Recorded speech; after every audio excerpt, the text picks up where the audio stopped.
Chapter 646. Sigu Jian did not give the order for the disciples of the Sword Hut to kill Fan Xian. He didn't even spare the leader of the Overwatch Council assassins who had dared to stab him. This reality made the disciples of the Sword Hut feel a glimmer of surprise and shock. Yun Jilan, who had silently walked out of the Sword Hut, felt even heavier. He looked around. His third brother and fourth brother were both left in the Sword Hut. It seemed that his teacher had something to tell them. Yun Jilan couldn't resist looking at the setting sun in the west and gently sighed. These two brothers respected him the most. They had also participated in keeping 13th Wang under house arrest and ambushing Fan Xian. Was the teacher keeping them here to ask about this matter? Given his understanding of Sigu Jian, if his teacher truly wanted to punish him for his actions, he probably wouldn't need to investigate or ask anything. He would directly have him kill himself. It would probably be difficult for him to summon the courage to resist. The faint light of dusk shone on the face of the first disciple of the Sword Hut. It was somewhat dim and helpless. Today, the entire manner of the master of the city had died. It had sufficiently demonstrated Sigu Jian's attitude. In a few more days, the dragon flag of the Li family would probably be replaced by the dragon flag of the Dongyi Palace. He knew that perhaps this was an inevitability of history. Otherwise, his teacher would not have reached an agreement with Fan Xian and lowered his head to the Qing emperor. However, his heart still couldn't help but throb with pain. There was no longer any way to stop this matter from happening. One of the major powers in Dongyi, the manor of the master of the city, had all become corpses in pools of blood. Sigu Jian had used the simplest and crudest method to unify the thoughts of the entire upper class of Dongyi society and intimidate the thoughts of all the disciples in the Sword Hut. Presumably, the countless merchants and workers in the city were also willing to accept this reality. After all, fighting had never been an entertainment that merchants liked. Yun Jilan narrowed his eyes and looked at the mountain residence above. The northern Qi emperor had already silently returned to the mountain residence under the protection of Lang Tiao and Friar He. He didn't know what the northern Qi people were thinking. Should he end the agreement he had secretly reached with them or continue moving forward? Following this, the mountain residence closed its doors and refused guests. This made Yun Jilan's complicated emotions even more complicated. The northern Qi emperor had risked thousands of li to come here. He must have had the attitude of paying a great price to finish this battle in one fell swoop. Why did the emperor seem to admit defeat after he was taken into the Sword Hut by Fan Xian, and no longer try to tear apart the relationship between Dongyi and the Qing kingdom? Yun Jilan stood outside the mountain residence and quietly said a few words to Lang Tiao. With some sadness, he walked down the mountain. As he walked, he thought to himself, just what kind of miraculous ability does Fan Xian have to be able to suppress northern Qi until they can't move?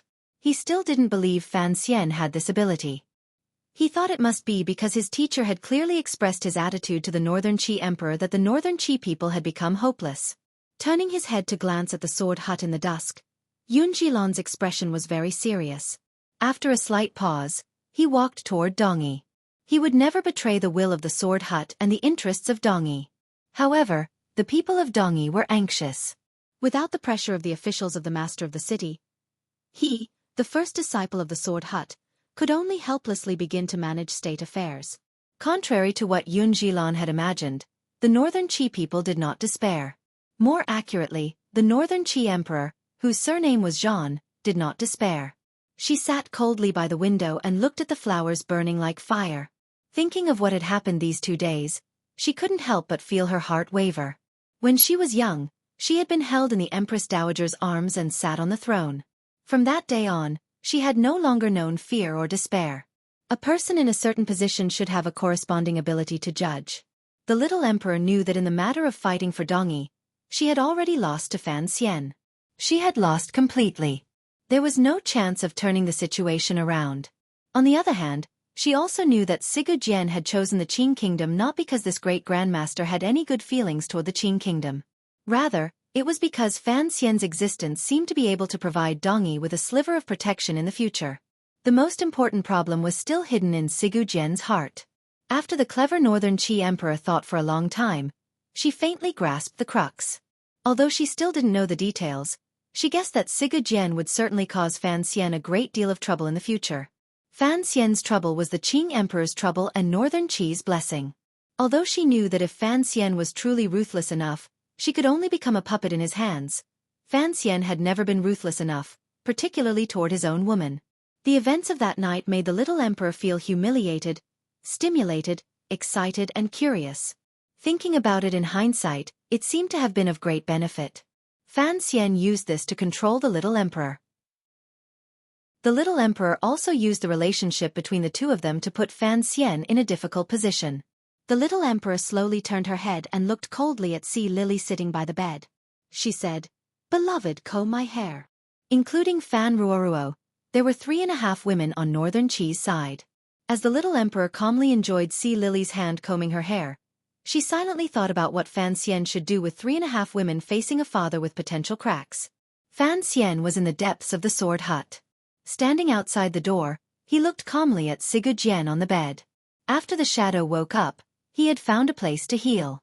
As a top assassin, he always had a final lair to lick his wounds. Fan Xian was not worried about this. In the dusk, he once again faced the sword-like gazes of the people of the sword hut and walked into the depths of the sword hut to deal with what the Northern Qi Emperor had thought of earlier. Sigu Jian could bring him great trouble in the future. 13th Wang coughed and glanced at him. Carrying the basin of hot water, he walked past him and didn't say anything. Fan Xian turned his head and looked at the bloodstains on his back. He couldn't resist smiling. The scene earlier when he had turned his back on his teacher confirmed Sigu Jian's love for this young disciple. Including the basin of hot water inside the sect and the towel wiping his body, even a great grandmaster was sometimes like a pitiful old man being served by a filial son. The more Sigu Jian favored 13th Wang, the calmer Fan Xian's heart became. He coughed and cleared the thoughts in his mind. Stepping over the threshold, he sat on the chair by the bed. Looking at Sigu Jian, who had his eyes tightly closed, he said, "The shadow will not take over the sword hut." The rooms in the depths of the sword hut were completely silent. Other than 13th Wang in the courtyard, no one else could stay there. Even the sword children who served Sigu Jian personally had long been chased to the front of the hut. These abrupt words rang out in the quiet room, rising in spirals and not stopping for a long time. They came without reason and were spoken without rhyme or reason. The shadow was someone who wanted to kill Sigu Jian and was an official of the Qing Kingdom's Overwatch Council. Yet, Fan Xian had seriously said to Sigu Jian that the shadow would not take over the sword hut. Would Sigu Jian allow the shadow to inherit his most precious legacy in this world? Shockingly, Sigu Jian did not laugh at Fan Xian's speculation. Slowly opening his eyes, he carried a heart-shaking coldness. In a raspy voice he said, "Why can't he?" Fan Xian's heart tightened slightly. He hadn't thought that with one sentence, this great grandmaster would directly reveal his true thoughts. He couldn't help but smile bitterly. In a quiet voice he said, "Because he is my person. You are half a Dongi person, but he is an entire Dongi person." Sigu Jian slowly closed his eyes again. "He is my younger brother.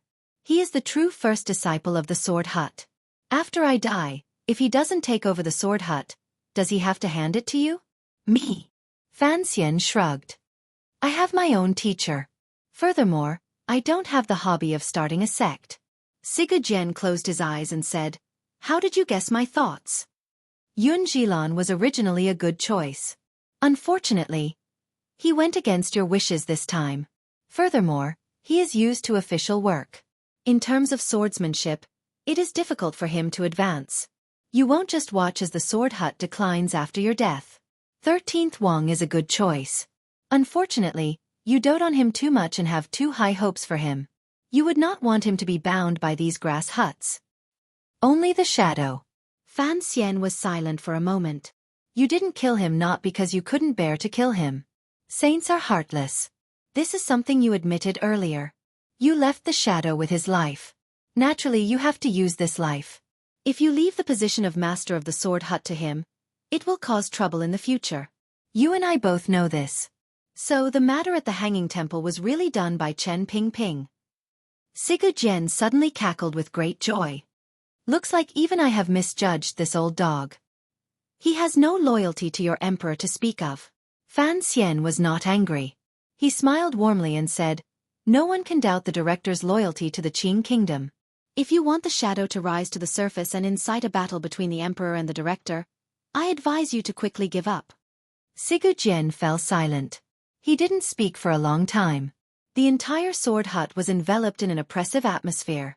From last night until now, Siga Jian finally understood that Fan Xian, the son of an old friend, indeed had a calmness and even coldness that was difficult to find for normal people. He had guessed the true intentions he had been hiding from his slight movements.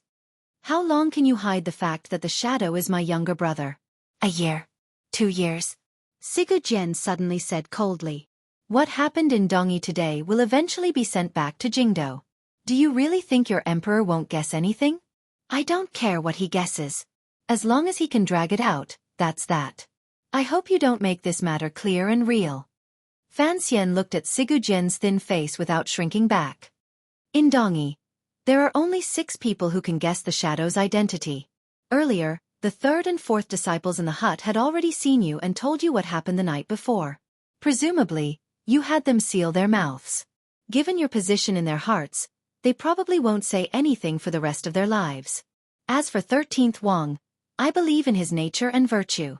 All that is left is me, you, and the little emperor. If you don't say anything and I don't say anything, what is there to be afraid of? Siga Jian coldly said. The problem is that you still have no way of convincing me. Why wouldn't I say anything? Once the world knows of this matter, your emperor will certainly kill Chen Pingping. If Chen Pingping dies, what will you do? Fan Xian was silent for a long time. He then said, You pretended to agree to the agreement between us. In reality, you put your sights on the future. If the director died, the Qing kingdom would sink into internal strife. How would we have the time to look elsewhere? I just don't trust your emperor. Siga Jian suddenly opened his eyes and looked at him. I still trust you a little more. The problem is, as long as you are not emperor, it is useless no matter how much I trust your sincerity. It is not up to you to make decisions in the Qing kingdom. Fan Xian's expression was very serious. I indeed do not have the ability to make the decision to have the emperor give up on his determination to start a war. If you anger me, at least I can make the decision to have the Qing kingdom destroy your Dongyi. He stood up and said, Don't try to incite internal strife in the Qing kingdom. Don't try to have my most respected elder sink into danger. Otherwise, there will be no agreement in my heart.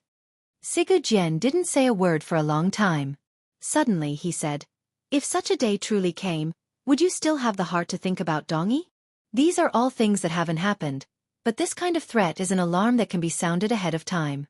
Siga Jian looked at him and said, Did you also use such a crude method to force the female emperor of Northern Qi to shut her mouth?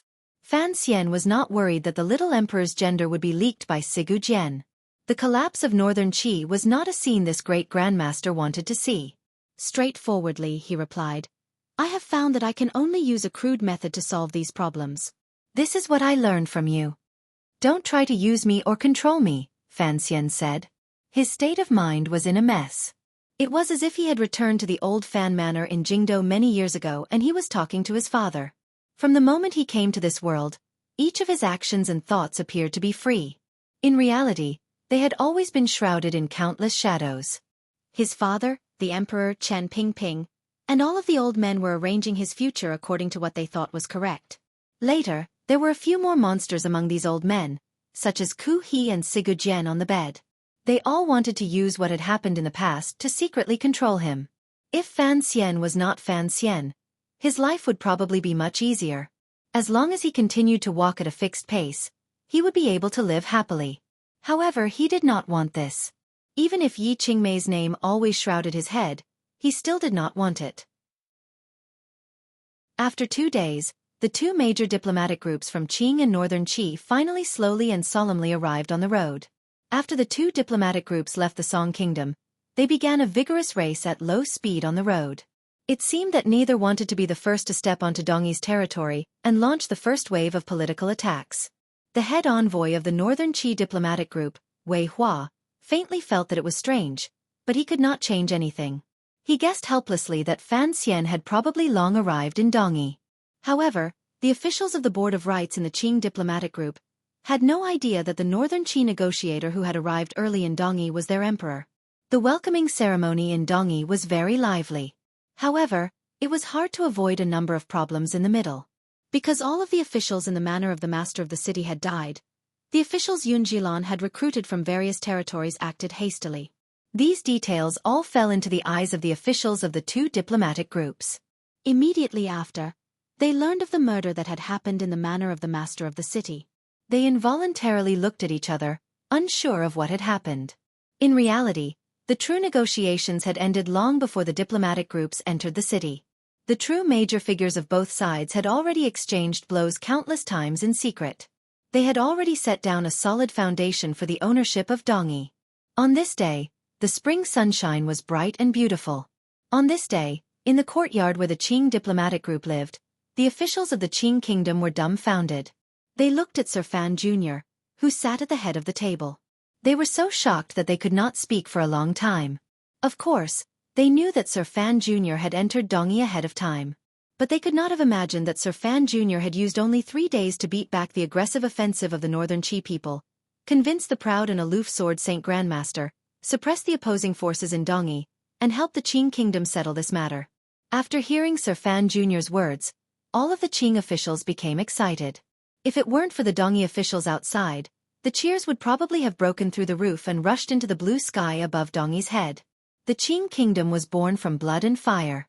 From a small country on the edge, it had developed into the most powerful country in the world. It had relied on endless conquering of the borders and endless wars. Particularly 20 or 30 years ago, the emperor had personally led an army to conquer the north and the south. Only then was he able to conquer the Qing kingdom's present territory and power. The words conquering the borders had long become a part of the blood of the Qing people. Regardless of whether it was corrupt officials or honest officials, peddlers and pawns, or scholars, they all passionately hoped that the Qing kingdom could unify the world. However, 20 years ago, the 3 major powers in the world had stood together. The Qing kingdom had been quiet for too long. The enthusiasm for conquering the borders had been suppressed for too long. After the Dong Mountain incident, knowing that the 2 great grandmasters of the enemy countries were no longer an obstacle, all of this enthusiasm exploded forth. Dongyi was added to the Qing kingdom's territory. This was not conquering Nanzhao or invading the grasslands to the west. It was also not fighting back and forth with northern Qi to carve out a bit of land. It was truly conquering a large power.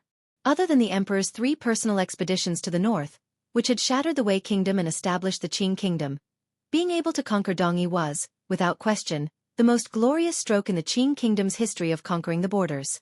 All of the officials looked at Fan Xian like they were looking at a god. Their eyes were burning with passion. Without wasting a single soldier and just relying on negotiations, they were able to obtain such great benefits for the Qing kingdom. They could no longer find any words to describe their feelings. They even thought that the emperor truly had foresight and was prepared to make Sir Fan Jr. a king 2 years ago. Sir Fan Jr. had accomplished such a great deed. Even if he didn't split the land, he would not be able to escape being made a king. For a moment, the slightly old vice minister of the Board of Rights found it difficult to digest this shocking piece of good news. He was so excited that his face flushed red. A gurgling sound came out of his throat and blocked the phlegm in his mouth. He watched as Fan Xian collapsed. Fan Xian walked out of the unusually lively diplomatic mission, but there was not a trace of joy on his face. Logically speaking, to be able to convince Xueqi, subdue the northern Qi emperor, and use this relatively peaceful method to bring Dongyi into the territory of the Qing kingdom was certainly the greatest thing he could do in his life. But he still could not be happy. He knew what kind of danger was hidden behind Xueqi's agreement. He had already told the officials in the diplomatic mission that the person responsible for the details of the negotiations on Dongyi's side was the first disciple of the Sword Hut, Yun Jilan. Yun Jilan's position in this matter had long been known to everyone. Xueqi had chosen him to come out to negotiate.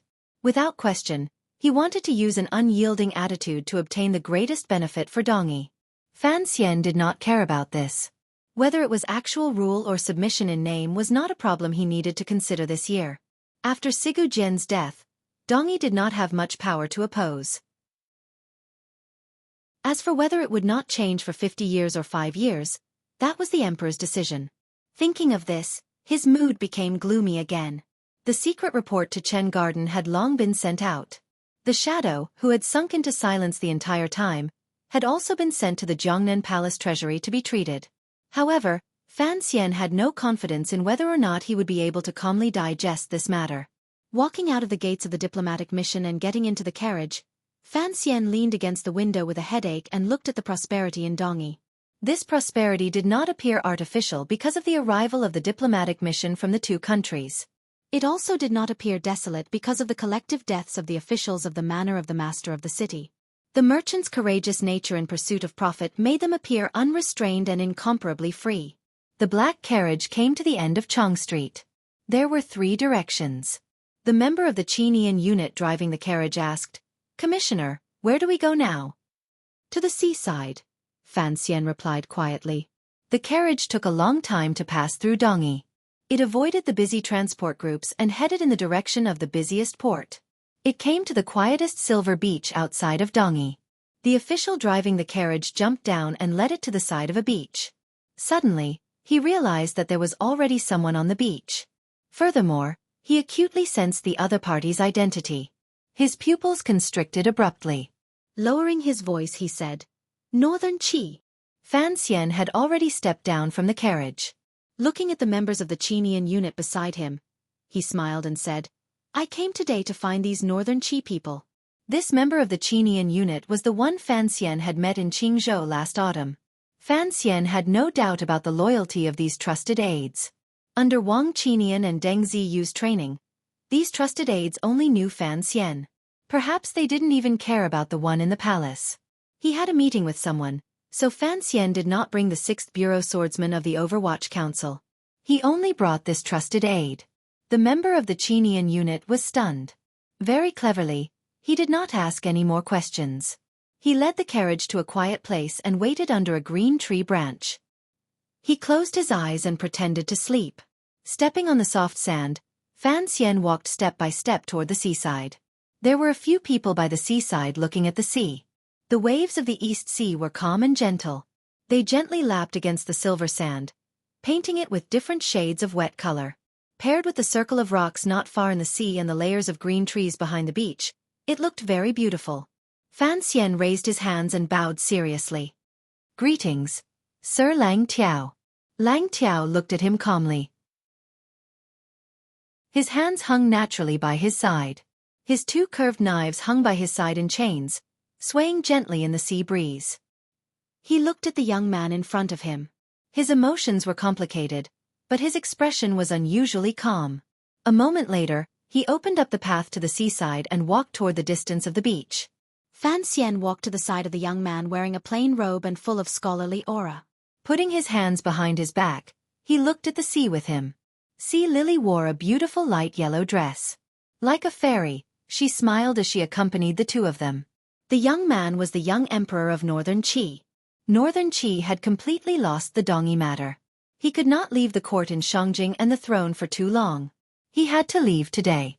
In the diplomatic group, the officials of the Qing kingdom had been excited and worried that Northern Qi would sabotage them. At the time, Fan Xian did not reply because he was about to meet the Northern Qi emperor. The Northern Qi emperor's sword-like eyebrows remained straight. His eyes were clear and determined. No one would be able to see that under his clothes he was a woman. He didn't even glance at Fan Xian. Suddenly, he raised his right arm and pointed at the vast sea. In a particularly firm tone, he said, "If I were a man, I would certainly be able to unite the world and conquer this sea." The waves suddenly grew and crashed into the rocks in the distance, stirring up a thunderous sound and swallowing up the Northern Qi emperor's words, which were full of confidence and dissatisfaction. Chapter 647. In the blink of an eye, the waves on the shoreline expressed their anger toward the rocks and longing for the sand. The sound of the waves was like thunder, and they were shaped like snow. Without touching the clothes, they retreated, leaving behind a patch of peace. Half the eyes were blue sea, and the other half were blue sky. Fan Xian heard her words clearly and couldn't help smiling bitterly. "If I were a woman, I would certainly be much happier than I am now." He knew that the little emperor had too much dissatisfaction and unwillingness in her heart. As a person of the Qing kingdom, Fan Xian didn't have many opportunities to experience the little emperor's imperial schemes and power plays. After so many years of private interactions, he knew that although the Northern Qi emperor was younger than him, her will was particularly mature. Her methods of doing things were unusually cold and heartless. Perhaps the dragon chair was indeed an incubator that could turn people into strange creatures? From birth, the female emperor beside him had been raised as a man.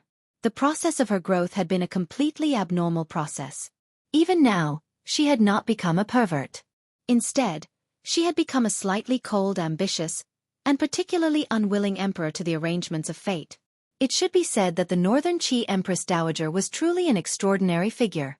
Thinking of how he had thought there was a big problem between the Empress Dowager and the Emperor and wanted to use this to wedge himself into Northern Qi court politics, in the end, he had helped this mother and son cover up, got rid of Shen Zhong, and subdued Shang Shanhu. Fan Xian felt a bit of bitterness in his heart. His admiration for this mother and son grew stronger and stronger. Woman. The Northern Qi Emperor placed her hands behind her and looked at the boundless ocean in front of her. A glimmer of mockery rose to the corners of her lips. In this world, women are all accessories to men and are forever in a position to be dominated. If you truly became a woman, you would probably cry endlessly in your blankets every night. Fan Xian was silent for a long time. He then suddenly said, "Do you loathe your identity as a woman?" "Correct," the Northern Qi Emperor said coldly. "If my body wasn't that of a woman, how could I be threatened by you?" Fan Xian smiled and didn't say anything. He thought to himself that this female emperor's heart was indeed a bit like a heartless man's. Everything she thought about was power and country. She lacked much of the gentleness he had imagined. The two of them fell into silence at the same time. They stood side by side and looked at the sea with their hands behind their backs. Not far from them, Sea Lily, dressed in light yellow, was holding a delicate little paper umbrella in one hand. She crouched down slightly and was picking up seashells on the beach. It was unclear whether or not her attention was on the two of them. The tips of Fan Xian's brows rose slightly. He thought of the seaside in Danzhou 3 years ago when he and the emperor had stood on a wooden plank and looked at the sea. At that time, white waves had risen from under their feet. Now, he was once again looking at the sea side by side with the Northern Qi Emperor. Putting aside the change of time and the flow of time, just these 2 times looking at the sea was enough to explain many problems. After struggling and working hard for a long time in the Second Life, he finally had an influence that others could not have in Northern Qi and the Qin Kingdom. The Northern Qi Emperor's expression was cold. His straight, sword-like brows appeared particularly calm. His clear eyes had a sense of keeping strangers away. His not-so-long eyelashes rested calmly on his eyelids. The diplomatic mission has already arrived in Dongyi. I must return. She suddenly looked forward and said, "I must admit that I have taken the risk to come south this time and have not obtained any benefits. I am very disappointed." "What is there to be disappointed about? At least you didn't kill me. The world hasn't fallen into chaos." Fan Xian looked at her expression. For some reason, he felt a faint sense of pity in his heart. It was just like that crazy night when he saw her cry crazily. He knew that this emperor, who was female and had a man's heart, had not lived a happy life. Quietly he said, "Although you are the monarch of Northern Qi, you cannot change what has already been decided." The Northern Qi Emperor's voice was slightly sharp. Using a harsh and bitter tone, she said, "For example, I am a woman?" Fan Xian smiled bitterly. He wondered how the conversation had turned to this again. Shaking his head, he said, "It is very difficult for one person to change the entire world. This has nothing to do with gender." In a cold voice, the Northern Qi Emperor said, "But in my view, the most spectacular losers in the world these 30 years, the most stunning losers, all happened to be 2 women who refused to accept the arrangements of fate and stood out bravely." "How do you explain that?" How did he explain it? Fan Xian was completely unable to explain it. One of those 2 women was his mother, and the other was his mother-in-law. As a child, he could reminisce, be sentimental, and bear grudges, but he could not explain it. He opened his mouth and said, "My mother's failure was because she was too kind. The eldest princess's failure was because she was too sentimental." The Northern Qi Emperor looked at him calmly and said with a smile, "In reality, the reason is simpler than you say. It is just that you don't dare to say it." Putting aside the eldest princess, wasn't the reason that terrifying mistress of the Yi family had failed because of that man? Fan Xian would not continue this topic in front of her. Quietly he said, "Today when your majesty leaves, I hope you will tidy up the court and support the people. As for other matters, it is best not to act rashly.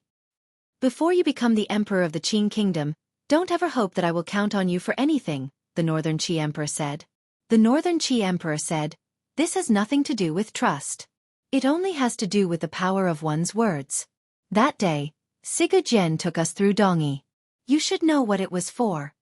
Fan Xian sighed and said, he took me to talk about the past, the future, to see Dongyi, and to deepen our feelings. It was all for this. Dongyi is not the Qi kingdom or the Qing kingdom. This city is too special. If Sigu Jian wishes to preserve the uniqueness of Dongyi after his death. The little emperor turned her head and looked at him. He can only hope that you can become the emperor of the Qing kingdom. Fan Xian smiled self-mockingly and said, do you think that is possible? This is precisely why I look down on you. You are in a dilemma, unable to advance or retreat. You have no idea what you need to do. The Northern Qi Emperor turned her head and mockingly said, if you are truly a saint like Master Zhuang and don't want the people of the world to sink into the flames of war, then you can't just sit around and do nothing.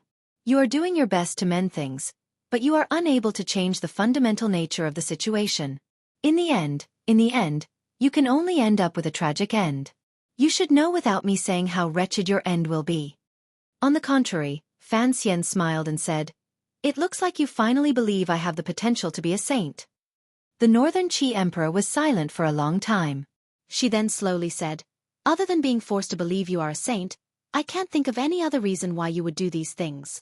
If Fan Xian only saw himself as an official of the Qing kingdom and single-mindedly helped the Qing kingdom unify the world, now that Dongyi had been subdued and he grasped the greatest secret of the Northern Qi royal family, there were too many things he could use and too many powerful moves he could use. However, he didn't do anything.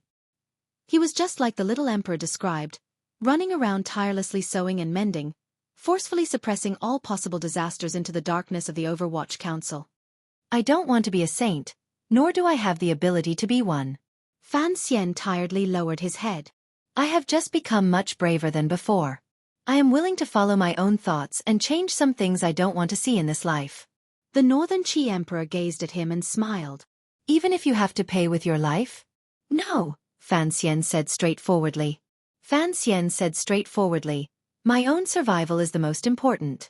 My family's survival is the second most important. Innocent people's survival is the third most important. If that day truly comes, I think the only person in this world who has the power to kill me will not be able to kill me. Why? Because he is your father? Or is it because he knows there is a temple behind you? A strange light flashed through the little emperor's eyes as she slowly asked. Fan Xian smiled and said, Your Majesty does not have a shred of respect or fear for the temple. Then, he closed his mouth and didn't explain anything more. There was no need to let the Northern Qi people know of the emperor's fear of Uncle Wu Zhu. I have questions about your earlier words. The sea breeze blew against the Northern Qi emperor's determined face. It didn't move her non-existent bangs or make her feel any sense of weakness. You think that your own survival is the most important. Then, let me ask you, if the person being compared was Princess Chen, would you still think your own survival is the most important? Fan Xian was silent. The tablecloth in the Qing temple, the paintings, the ancient legends, the white-clothed girl hiding under the table and eating a chicken leg, the snow on Song Mountain, the medicine at their first marriage, the crying in the carriage, and the usual silence rose in his heart. Suddenly, a powerful feeling of remorse surged in his heart. Raising his head, he said seriously, Of course her life is more important than mine. Minister Fan? Yes. Your children? I'm not sure. The Fan family's aunt disciple? Yes. Chen Pingping? After a long silence, Fan Xian gently nodded. The Northern Qi Emperor smiled and looked at him. You truly are a strange person. You are so protective of an old cripple, yet you don't have the courage to risk your life for your own woman. They are still young. The expression in Fan Xian's eyes was somewhat empty. For things like feelings, other than bloodline, there is also the problem of time. The Northern Qi Emperor was silent for a long time. It looks like even if I had a child with you, I would not be able to completely control you. Fan Xian thought for a moment and then said, Actually, we are very similar people, cold-blooded and heartless. It is just that you are a woman and I am a man. Heartless? Your words earlier almost made me think you were a saint who cared for the people of the world. Didn't Sigu Jian say that saints are heartless? He didn't say that. I don't want to argue about this. The little emperor suddenly glanced at him and said, You are my first man and my last man. Although I don't like that feeling, I don't mind having a child for you. I also don't mind. Fan Xian's smile was somewhat mysterious. Of my 3 great wishes in this life, one is to have many, many children. He suddenly changed the topic and said, as for the last man, don't say such nonsense. You are an emperor. As they say, after eating the marrow, one will yearn for the taste.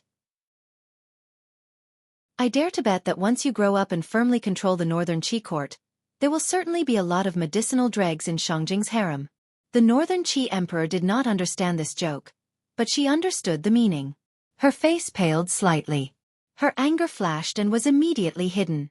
Coldly she said, "Do you think I am a pervert like you?" Fan Xian shrugged and said, "Who knows? No one would dislike the pleasure between a man and a woman. As for the matter of having children, you didn't get pregnant that summer in the ancient temple. Perhaps you won't get pregnant this time either." I don't like men. The little emperor stared at him. At this moment, Sea Lily, who had been standing silently by the side, walked over and stood beside the two of them. Her brows were gentle and she didn't say a word. The little emperor wrapped her arms around Sea Lily's waist and looked at Fan Xian.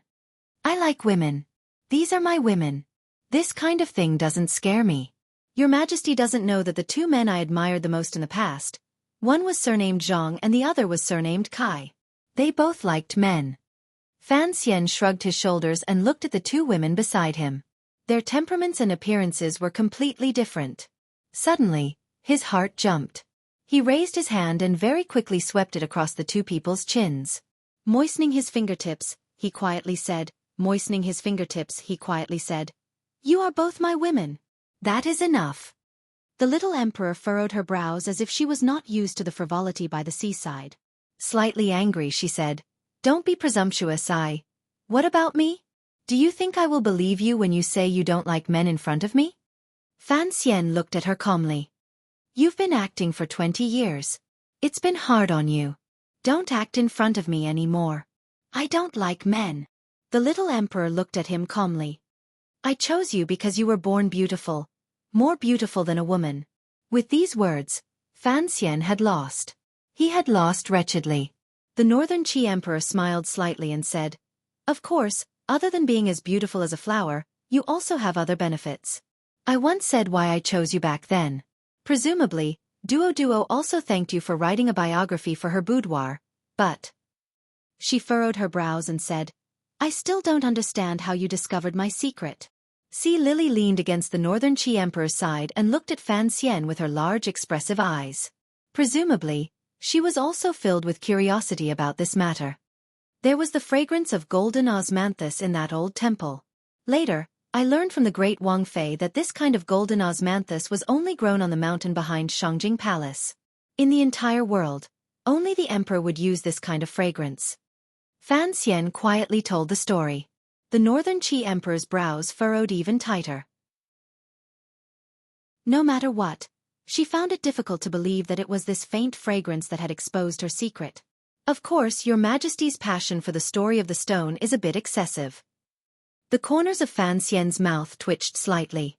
Bao Dai's story is one of the best tools for determining gender. "I still don't believe it," the northern Qi emperor said coldly. The northern Qi emperor coldly said, "What kind of secret is this? How could you think in that direction based on these 2 points? I admit that you are the most intelligent person in the world, but..." Before she finished speaking, Fan Xian already understood what she meant. Any investigation into a secret needed a primer. For something that no one had ever dared to think about, naturally, no one would doubt it. The little emperor still did not understand how Fan Xian dared to think in that direction. He stood on the seashore and laughed happily. His laughter traveled along the waves and traveled very, very far. "Do you know who Zhu Yingtai is? Shakespeare's lover? Mu Wanqing? Prince's coffee shop? A pregnant female bishop? A young boy and girl?" Fan Xian looked at the 2 perplexed women beside him and said in a loud voice, "That is Horita Maki, my favorite." After a bout of laughter, Fan Xian stood by the seaside and immediately felt comfortable. His talent in martial arts was not as good as Haitang and 13. In terms of politics, he could not catch up to the emperor. He was not as good as his father-in-law at cultivating disciples. In terms of scheming, He was far behind Chen Pingping and even Yan Bingyun. He was not as patient as his father. He was not as determined as Ku He. He was not as clear as the little emperor about what she wanted. He was not as good as Sigu Jian, who could see all things as ants. There were too many exceptional people in this world. Fan Xian was not much. The only thing he could rely on was his own hard work. However, in this second life, he was so successful and stood in his current position.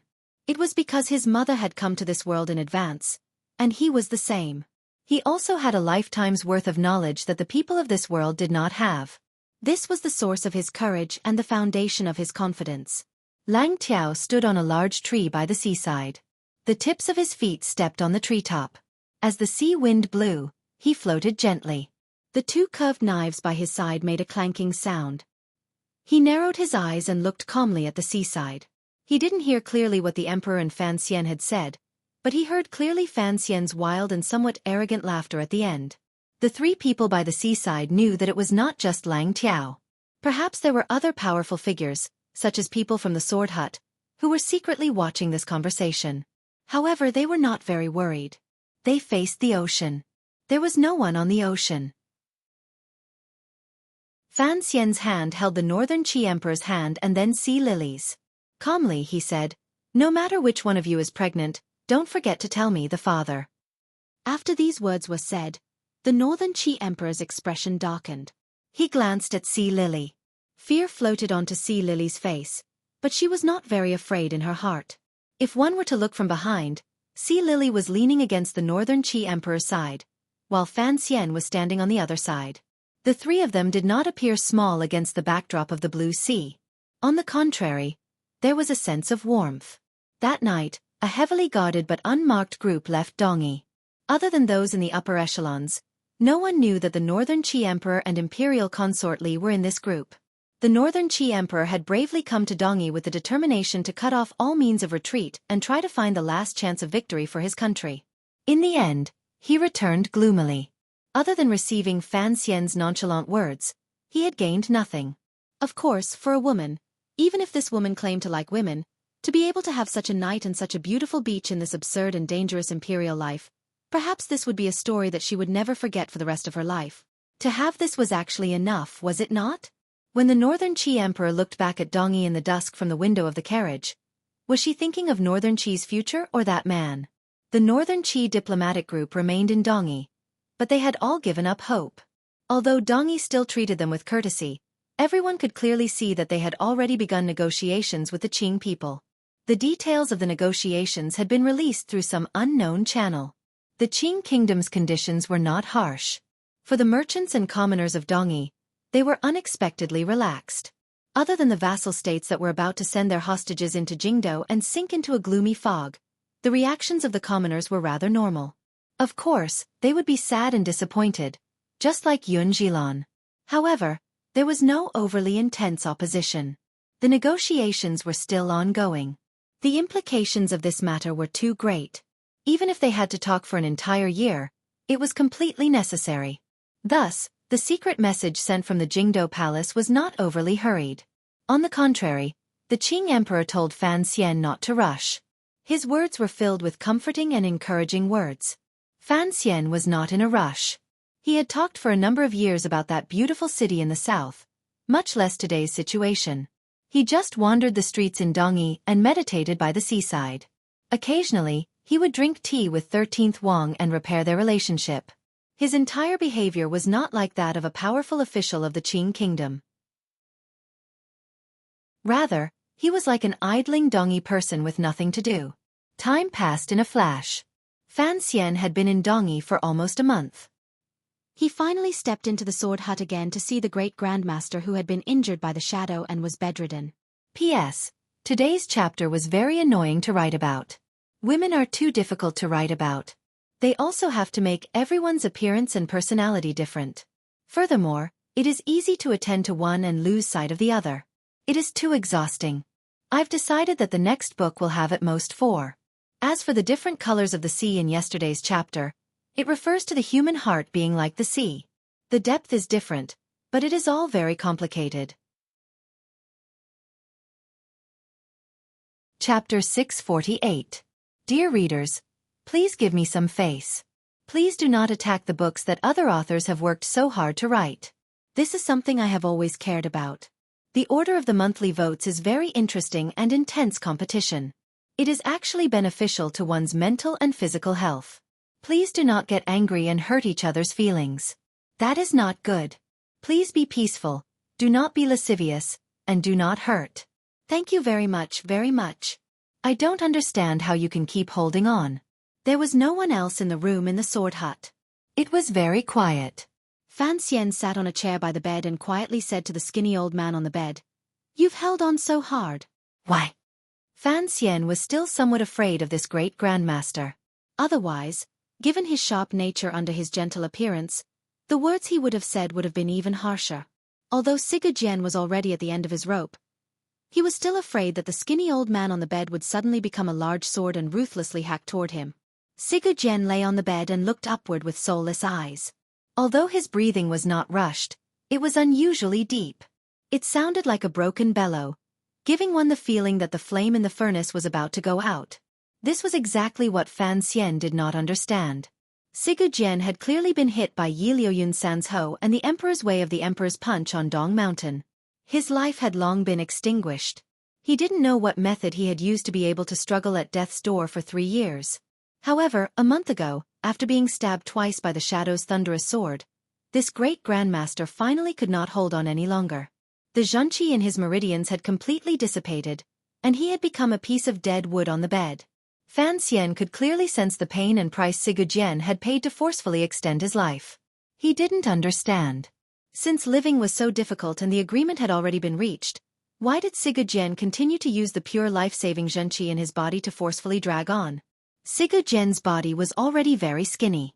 In this month's battle with the Netherworld, he had used up a lot of energy. He had lost nearly 10 kilograms. His entire body's flesh had withered. His skin was almost sticking to his bones. He looked terrifying. The sound of laughter rang out from the bed. In a raspy voice, Siga Jian said in a low voice, "There is no reason for life and death. I don't want to die yet, so I want to live." Fan Xian looked at him calmly. After confirming that he was already paralyzed in all 4 limbs, he couldn't help but sigh. Standing up, he said, "Logically speaking, your disciples have injured me many times in the past. Of the 100 tiger guards you killed on Dong Mountain, many were trusted subordinates whom I wanted to protect. For some reason, seeing you about to die, I don't feel much of the joy of revenge. Because you know that those tiger gods were killed by your emperor through the sword in my hand." Siga Jian's breathing gradually calmed. His words also gradually became steady. Only his eyes, sunken deep in their sockets, could no longer condense the sword light that had once dominated the world. They were cold and slack. Fan Xian paused for a moment and then respectfully asked for guidance. "I really want to know how you've survived these years." Siga Jian was silent and didn't speak.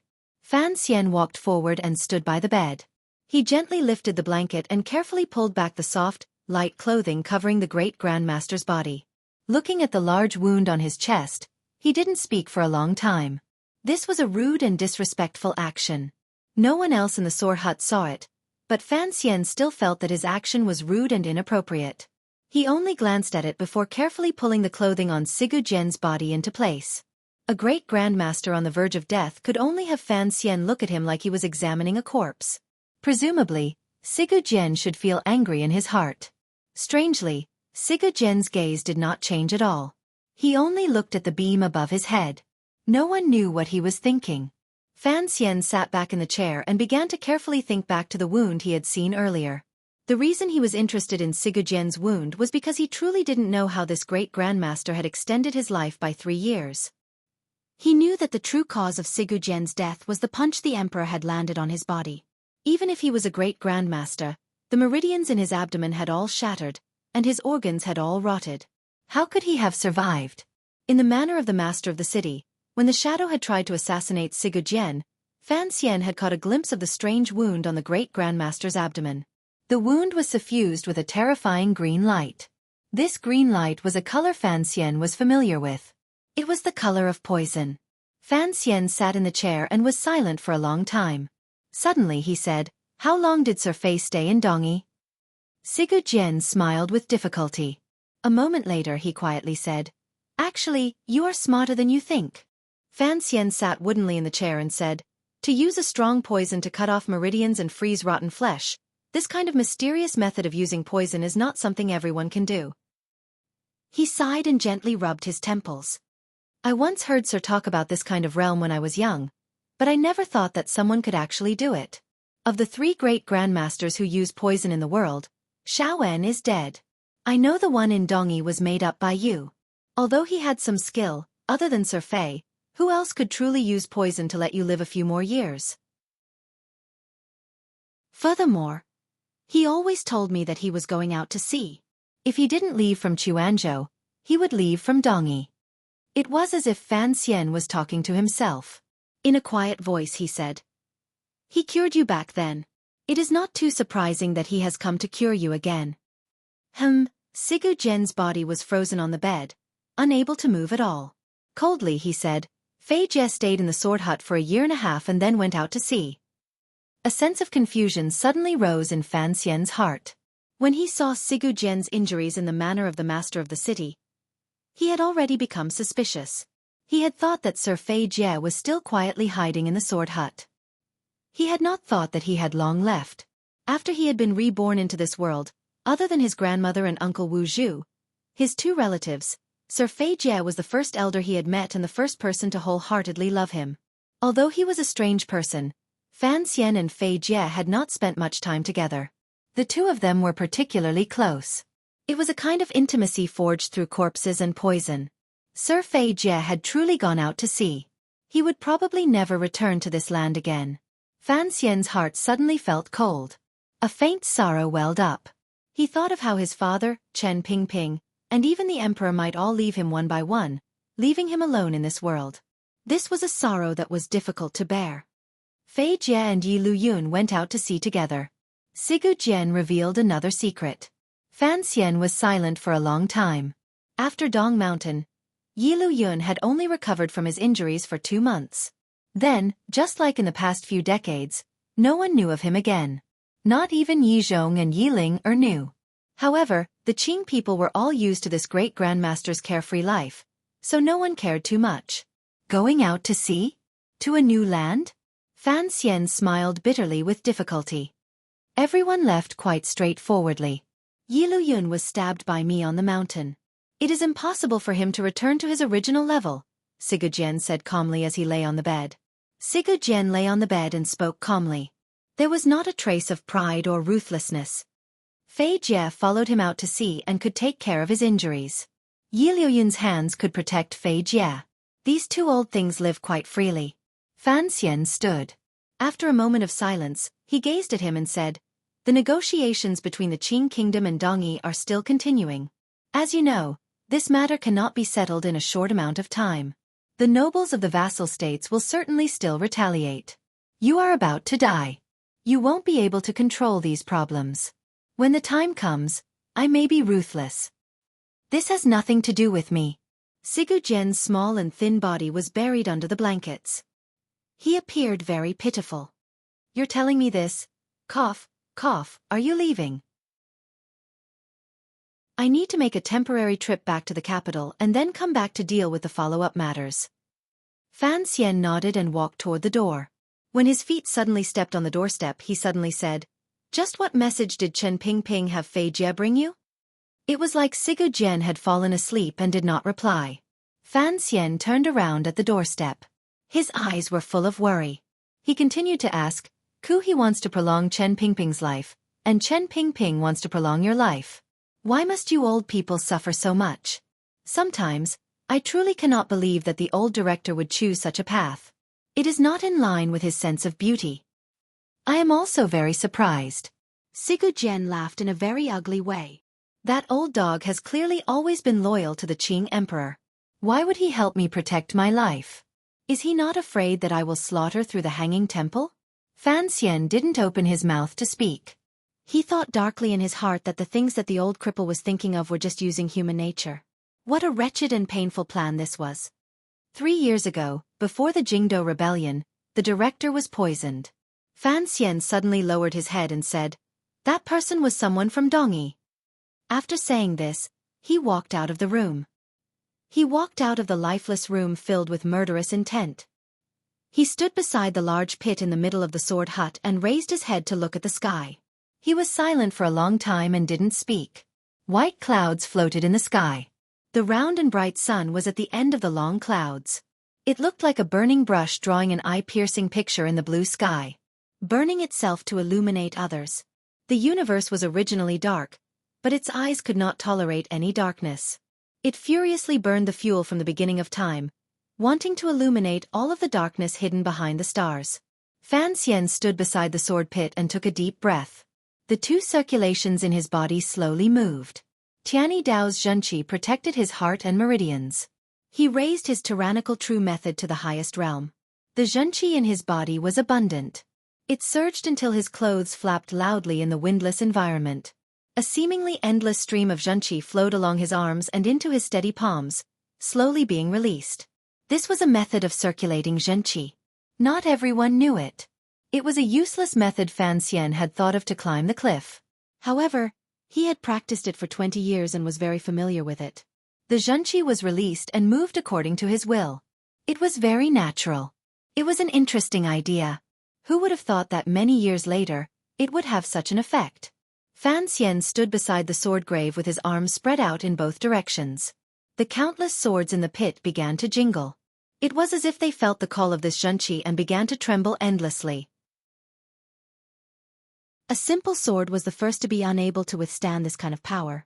The tip of the sword cried out sorrowfully and broke free of the yellow earth at the bottom of the pit. The scrap of paper and trash that Xueqi had thrown in flew up and into Fan Xian's hand. Fan Xian looked calmly at the sword in his hand and compared it to the sword of the Wei Emperor he often used. He found that it was indeed not eye-catching at all. He couldn't help but laugh bitterly and say, "It's also fate." On the bed in the darkness of the room, the dying great-grandmaster Xueqi smiled and said to himself, "It's still not enough." Fan Xian looked at the sword in his hand and sighed. It's still far from enough. In the darkness of the night, 3 carriages headed west as fast as they could. The group of carriages carried the honored guests of the Qing kingdom. Under the current situation, no one dared to stop these carriages for inspection within the territory controlled by Dongyi. Thus, the group of carriages moved quickly. Furthermore, the color of these carriages was black. Mu Feng carefully poured a basin of hot water and placed it in front of the commissioner. He was terrified that as the carriages moved forward, he would spill the water. Fan Xian's daily life could be considered luxurious. He didn't know where these Overwatch Council officials obtained hot water. He scooped up a scalding towel from the basin and forcefully wiped his tired face. "Is there any news from Jingdo?" "Everything is as usual," Mu Feng replied quietly as he glanced at him. He didn't know why the commissioner was in such a rush to return to the capital. Although the negotiations with Dongyi were troublesome and he needed to return to the capital to hand the details of the negotiations to the emperor to decide, why did he have to make the time so tight? He even had to take the risk of traveling at night. Fortunately, there were no mountain roads near Dongyi. Otherwise, if the carriages flipped, no one would be able to bear the responsibility. The emperor would probably execute all of the Overwatch Council officials accompanying him. Hearing Mu Feng's reply, Fan Xian's mood relaxed greatly. It was now the 10th year of the Qing calendar. It had been 5 or 6 years since he had officially entered the Overwatch Council. More accurately speaking, from the day he was born, he had been raised by Chen Pingping in preparation to take over the Overwatch Council. At the age of 5, other than learning poisons from Sir Fei Jia, he had spent most of his time studying the Overwatch Council's regulations and organizational planning. Now, Fan Xian had firmly grasped the terrifying organization that was the Overwatch Council. He had his own judgment of his subordinates' loyalty and abilities. The black carriage moved forward silently in the dark night. Although the oil lamp in the carriage was windproof and shackproof, the light still flickered. Fan Xian rubbed his tired eyes and raised them. Suddenly he calmly said, "Xiao Fenger, you are Mu Tai's distant nephew, right?" Mu Fenger paused. He thought that Sir had long known of this matter, but he still replied respectfully. "He is my uncle, but there has never been a third generation." "If someone wanted to kill Mu Tai, what would you do?" Mu Feng jumped in fright and stared at Fan Xian in a daze. For a moment, he couldn't say anything. Fan Xian smiled and said, "I'm just giving an example. How about this? If Mu Tai and I had a grudge and he wanted to use his death to incite your hatred toward me, would you kill me because of this?" Mu Feng repeatedly shook his head and didn't say a word. Fan Xian shook his head in boredom and sighed. He then lowered his head again, thinking, how could there be such a stubborn person in this world? As Fan Xian moved forward through the night and returned to Jingdo to explain the Dongyi matter in detail to the emperor, the northern Qi emperor had already returned to the quiet Shangjing. The intersecting black and green eaves of the palace were still as beautiful as ever. Although she had left the royal palace for a while, with the Empress Dowager's powerful suppression and the cooperation of trusted officials in court, no one had discovered anything unusual. In comparison, the northern Qi royal family, which had long been thought by the Qing court to be at odds with mother and son, was actually as united as a metal plate. They knew much more clearly than the Qing kingdom. The northern Qi emperor stared in a daze at the dark night outside the palace. She turned her head to glance at the beautiful woman reading a book behind her. Suddenly she asked, "You and Fan Xian were only in the room for an hour. Was he in such a rush? Or were you in the throes of love and unable to control yourself?" After returning to the palace, although the little emperor's favor toward imperial consort Li had not decreased, the sharpness in her words could not be stopped. See, Lily had grown up with her, so of course she knew what kind of person she was. She had endured for half a month without explaining, but today she smiled and said, "Your Majesty, I know you are jealous. There is no need to show it so obviously." When Fan Xian had said those words, the little emperor's expression had become ugly. After hearing Si Lily's words, she couldn't help but huff coldly. Si Lily stood up, walked behind her, and rested her cheek on her thin shoulder. She wrapped her arms around her and gently caressed her belly. Her breath smelled like orchids. Fan Xian's words are simple. If you're pregnant, then of course I'm the only one who's pregnant. No matter which one of us is pregnant, we have to tell him as a father. The little emperor fell silent and suddenly said, "I wonder if that pretty boy is having a good time in Dongyi." Si Lily didn't reply. She only thought that Sir Fan Jr. was the most dashing man in the world, but he had caused so much trouble. He was probably caught in the middle and would become the most troubled man in the world. The most troubled man in the world finally returned to Jingdo with great difficulty. The black carriage quickly passed through the double checks of the Jingdo garrison and 13 city gate guards and came to the gates of the royal palace. Chapter 649. 3 years ago, there had been chaos in the palace in Jingdo. A large number of the masters in the palace had died, but the relationships in the palace had become simpler. The overall atmosphere had become much more solemn and direct. The empress had died. It looked like the emperor had no intention of making a new empress. The empress dowager had died. There was no longer an old woman sitting high up and watching over the concubines. Lady Xu had indifferently accepted the result of her son's death. She only ate vegetarian food in the cold and cheerless palace. The emperor not banishing her into the cold palace could already be considered exceptionally merciful. In the palace, the women with the most power to speak were the third prince's mother, Yi Guipin, and the great prince's mother, Lady Ning. These two concubines had both been injured in the palace rebellion. They had formed a blood-stained friendship in the battle. They worked together to handle matters in the palace and could be considered very harmonious. As for the matter of passing on the throne, which could affect the atmosphere in the rear palace, it could not cause any major problems at the moment. Although the emperor had not chosen another crown prince, everyone knew that the prince most likely to take over the Qing kingdom was the third prince, Li Changping. Although the third prince was still young, only a 13 or 14-year-old youth, the only two elder brothers who could threaten his position were the great prince. Everyone knew that the great prince did not have the slightest intention of coveting the throne. Furthermore, he had the blood of a Dongyi female slave girl in his body. This made it naturally difficult for him to inherit the throne. There was also a potential competitor, which was Fan Xian. However, Sir Fan Jr. was, after all, an illegitimate child. Furthermore, he was the third prince's teacher. Most importantly, looking at what had happened these years, Sir Fan Jr. had no interest in that throne at all. As for whether or not Fan Xian had any interest in the eyes of the officials and concubines in the palace, that was a question worth pondering. At least for now, the third prince's path was bright. The support at his side was real. The path of the entire Qing kingdom was clear. Thus, the atmosphere in the royal palace was good. Small, united meetings were held every day.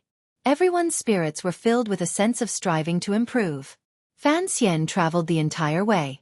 By the time he returned to Jingdo, it was already dusk. After he entered the depths of the palace, the entire sky had darkened. He sat in the imperial study and rubbed his slightly bulging stomach. He couldn't help but frown, thinking that he should have gone to Xinfeng restaurant to get some buns before entering the palace. This was just a wonderful idea. He had the emperor's heavy responsibility. Since he was returning to the capital to report, how could he dare to linger outside the palace? Just as he was feeling annoyed, he suddenly saw two young eunuchs carrying a meal box into the imperial study. No one knew where the emperor was eating dinner in the palace. Even if the internal court notified him that Fan Xian had returned to the capital, he would not be able to rush over. Fan Xian looked in a daze at the food in the box.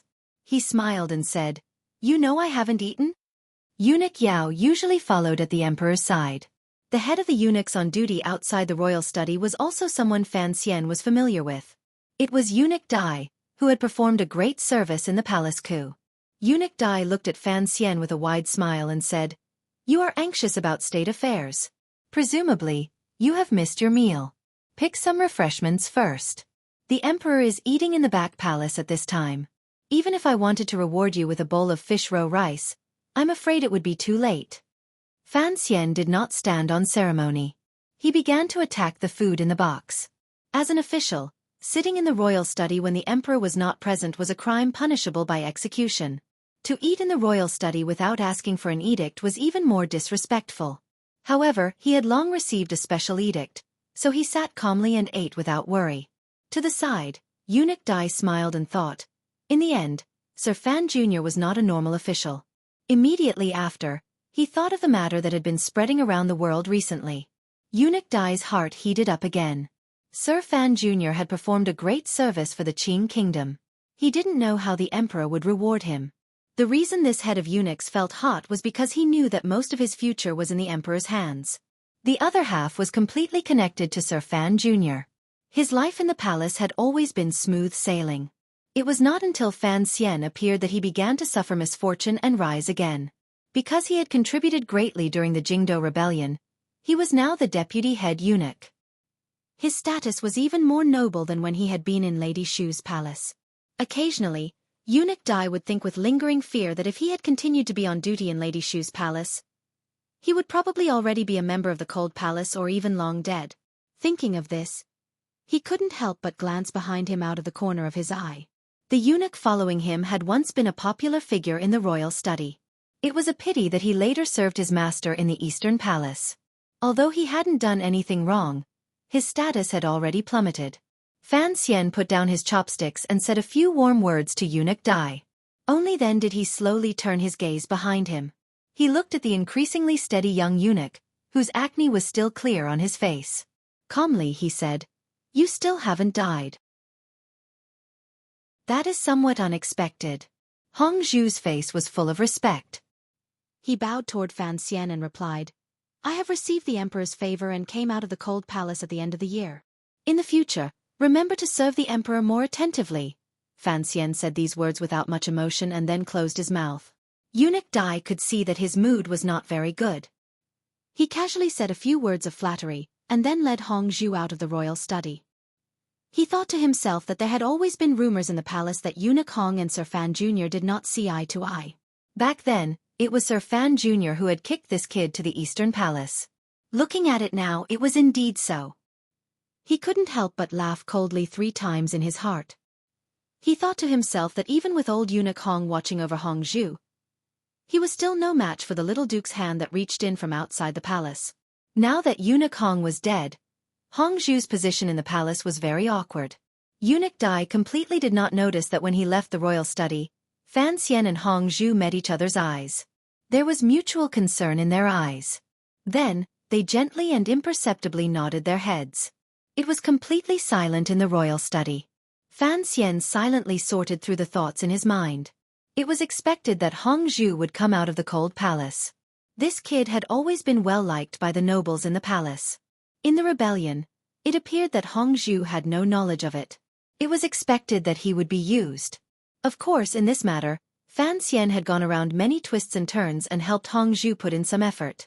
As for the entanglement of the 3 years, Fan Xian had already stopped thinking about it. At least, this little eunuch had helped him too much. In terms of affection, it was he who owed him and not the other way around.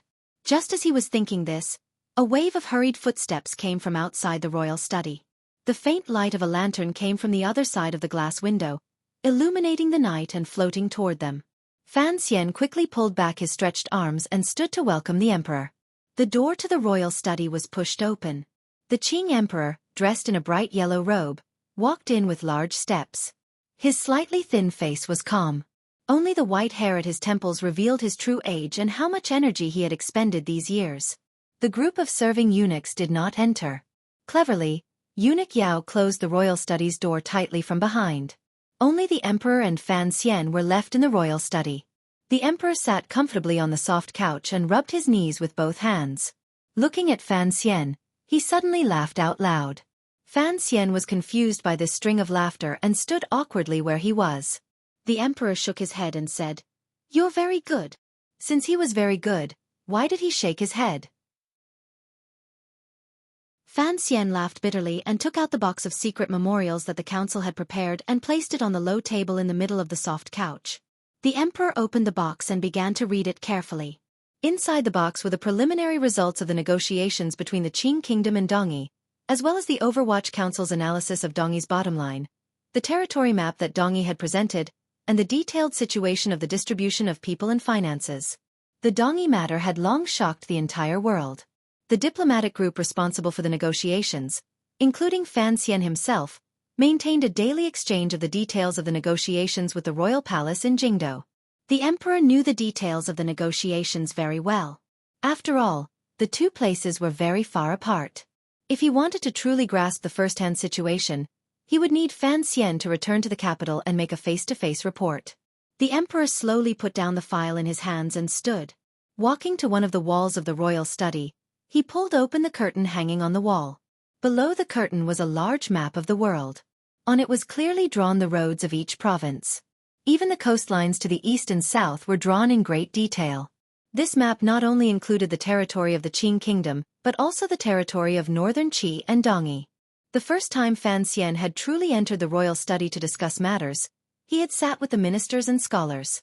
He had seen this map and knew of the boundless passion the Qing monarch and officials had for expanding their borders.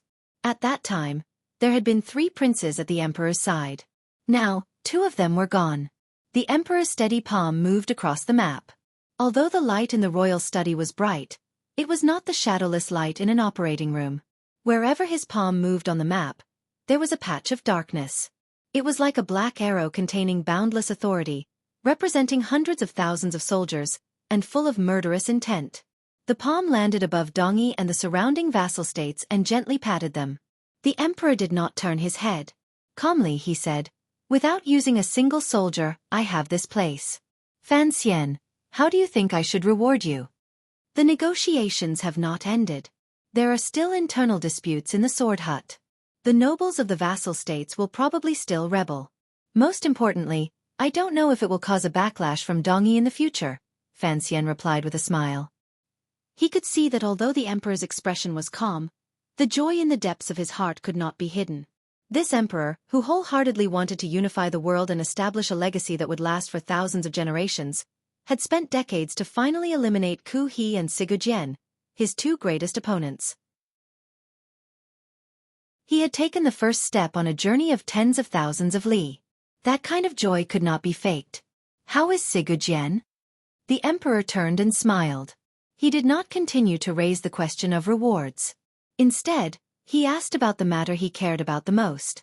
His entire body is paralyzed. He will die within 3 months without a doubt, Fan Xian answered quickly and without any hesitation. The emperor thought for a moment and then sighed quietly. He's going to die. However, I truly admire this sword fanatic. He took a blow from Uncle Lu Yun and a punch from me, yet he was still able to live for so long. The strength of this person's physical body is indeed the strongest of us. Naturally, these words excluded Wu Zhu. Fan Xian's eyes moved slightly. In a quiet voice he said, "It is also fortunate that Xueqi did not die. Only he can suppress the warriors in the sword hut. If he had not nodded his head, this negotiation would probably not have succeeded." The emperor smiled and didn't say anything. He still did not understand his son. Were these words putting in a good word for Xueqi? What was the point in putting in a good word for a great grandmaster who was about to die? Fan Xian thought for a moment and then said, "In my opinion, this negotiation will probably last until next year. At that time, Xueqi will have long died. However, since he has set the tone and spread it everywhere, presumably, the disciples of the sword hut will not dare to disobey." "Will 13th Wang take over as the master of the sword hut?" the emperor suddenly asked. For this emperor, he did not care at all about Fan Xian and 13th Wang's personal relationship. What he cared about was that, in order to truly control the territory of Dongyi, the master of the sword hut had to be someone he could control. The young disciple of the sword hut, 13th Wang, had deep ties with the Qing kingdom. Regardless of his abilities, he had to be someone he could control. Fan Xian's heart tightened. His mind spun quickly. The opening ceremony has been delayed by a month. No one has said anything. However, I have not found out who Xueqi is planning to give the sword hut to. There is no need to find out. The emperor's expression darkened. If Dongyi is truly willing to submit, the master of the sword hut must be appointed by me. Regardless of who Xueqi chooses, if I don't nod my head and seal, then it cannot be done. Fan Xian's lips tasted bitter. He had been worried that Xueqi would forcefully reveal the Shadow's identity and have him become the second master of the sword hut. Now, it looked like he should be worried about something else. The emperor's actions were very similar to how he had appointed the head of the lamas. Thinking about it closely, it made sense. Even if the Qing kingdom sent officials and soldiers to Dongyi in the future, in the hearts of the Dongyi people, the true masters were still the disciples of the sword hut. This should be clearly written in the agreement between the two countries. The Qing kingdom would not make any major changes to the structure of Dongyi within 50 years. If the Qing kingdom didn't even have the power to appoint and dismiss people in name, how could Dongyi count as submitting? I will make this clear to them after I return to Dongyi. Fan Xian didn't think further and agreed straightforwardly. As long as the sword hut lowers its head, there is no need to consider the businesses of the other small countries, the emperor said with narrowed eyes. The emperor narrowed his eyes and said, if Xueqi was smart enough, he wouldn't do anything before he died. If he was truly an idiot, I would give him a profound lesson. When the emperor was angry, blood flowed under heaven. The lesson the Qing emperor spoke of was to brazenly send out troops and forcefully conquer Dongyi. Fan Xian didn't continue this topic. Straightforwardly he asked, if the sword hut is decided, what about the manor of the master of the city? Weren't the people in the manor of the master of the city killed by Xueqi? The emperor stood by the map and suddenly looked deeply at Fan Xian. Actually, it isn't just me who is curious. Other than feeling great joy, all of the officials in court are also shocked. And Xueqi, that old thing, had a special liking for you. Who would have thought that he would actually be able to suppress his wild nature and agree to your request? Before he left for Dongyi, Fan Xian and the emperor had argued for a long time in the palace. In the emperor's opinion, even if Xueqi died, he would not allow Dongyi, which he had guarded for so many years, to surrender to the Qing kingdom without sending out a single soldier or firing an arrow. Fan Xian insisted on his own opinion and used a long time to convince the Qing emperor to let him try. The problem was, he had succeeded on the first try. This reality surprised all the officials in the Qing court. It also made the emperor very happy and even faintly uneasy. His illegitimate child had truly given the world too many surprises. There was doubt and suspicion in the emperor's gaze, but Fan Xian seemed to not feel anything. He smiled bitterly and straightforwardly said, I don't dare to claim credit.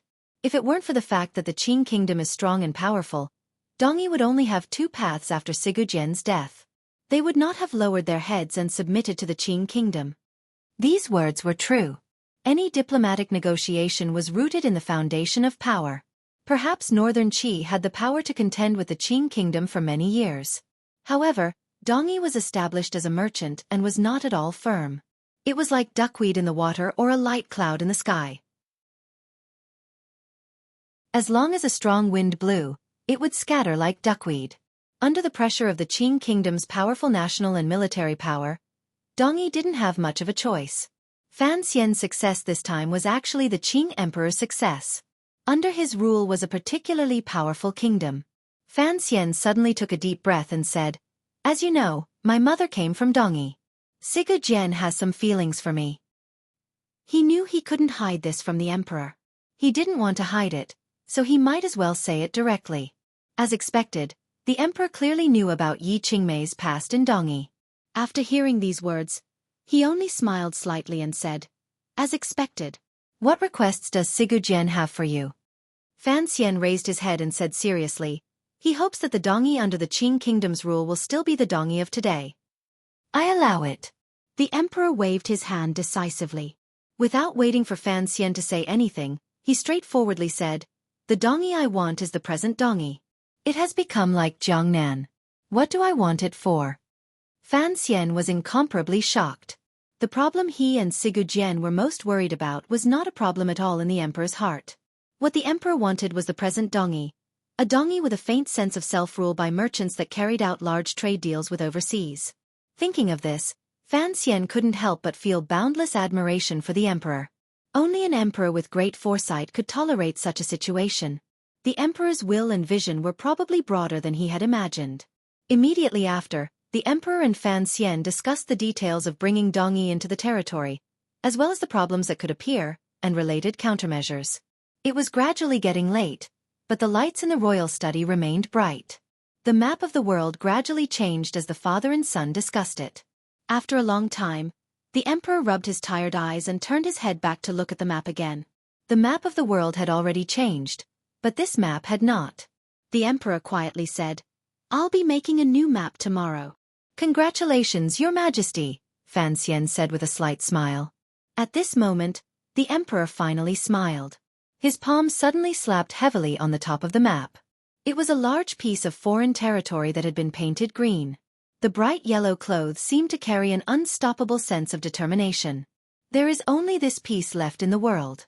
Fan Xian's heart suddenly tightened.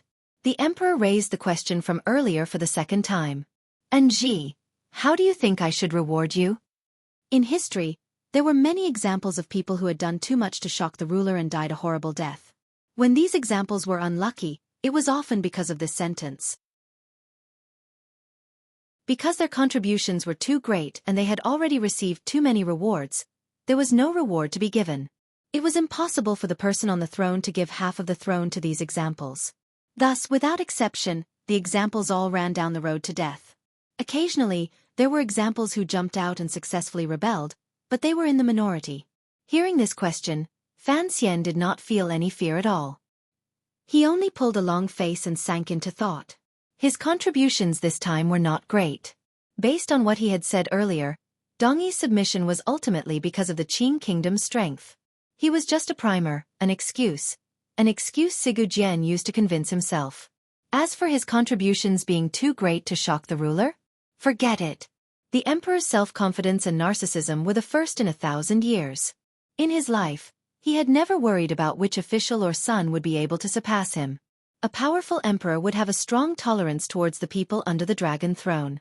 However, Fan Xian did indeed have the third problem of the examples. It was the problem of having no reward to give. He was already a first-rate duke and sat in the two great treasuries of the palace treasury and Overwatch Council. The power in his hands was 1/3 of the world. What more could the emperor reward him with? Was it really as the people in the diplomatic group secretly guessed that he would be made a king? However, he had to ask for a reward. The entire world was watching Jingdo. If Fan Xian performed the greatest service but didn't have a reward he could take out, the officials would probably all feel bitterly disappointed in the emperor. After a long time, Fan Xian suddenly smiled bitterly. Looking at the emperor by the map, he scratched his head and said self-mockingly, "How about you give Dongyi to me?" Of course, this was a joke, a huge joke. At most, being made a king would be an idle prince of Donbua. If he actually gave Dongyi away, it would be splitting the land and making him a marquis. The emperor also smiled. However, his smile was not as amusing as Fan Xian had imagined. On the contrary, it carried an indescribable sense of mockery. "It looks like Sigu Jian is truly as he said on Dong Mountain. He wholeheartedly wants you to be the master of the city." Fan Xian's heart chilled.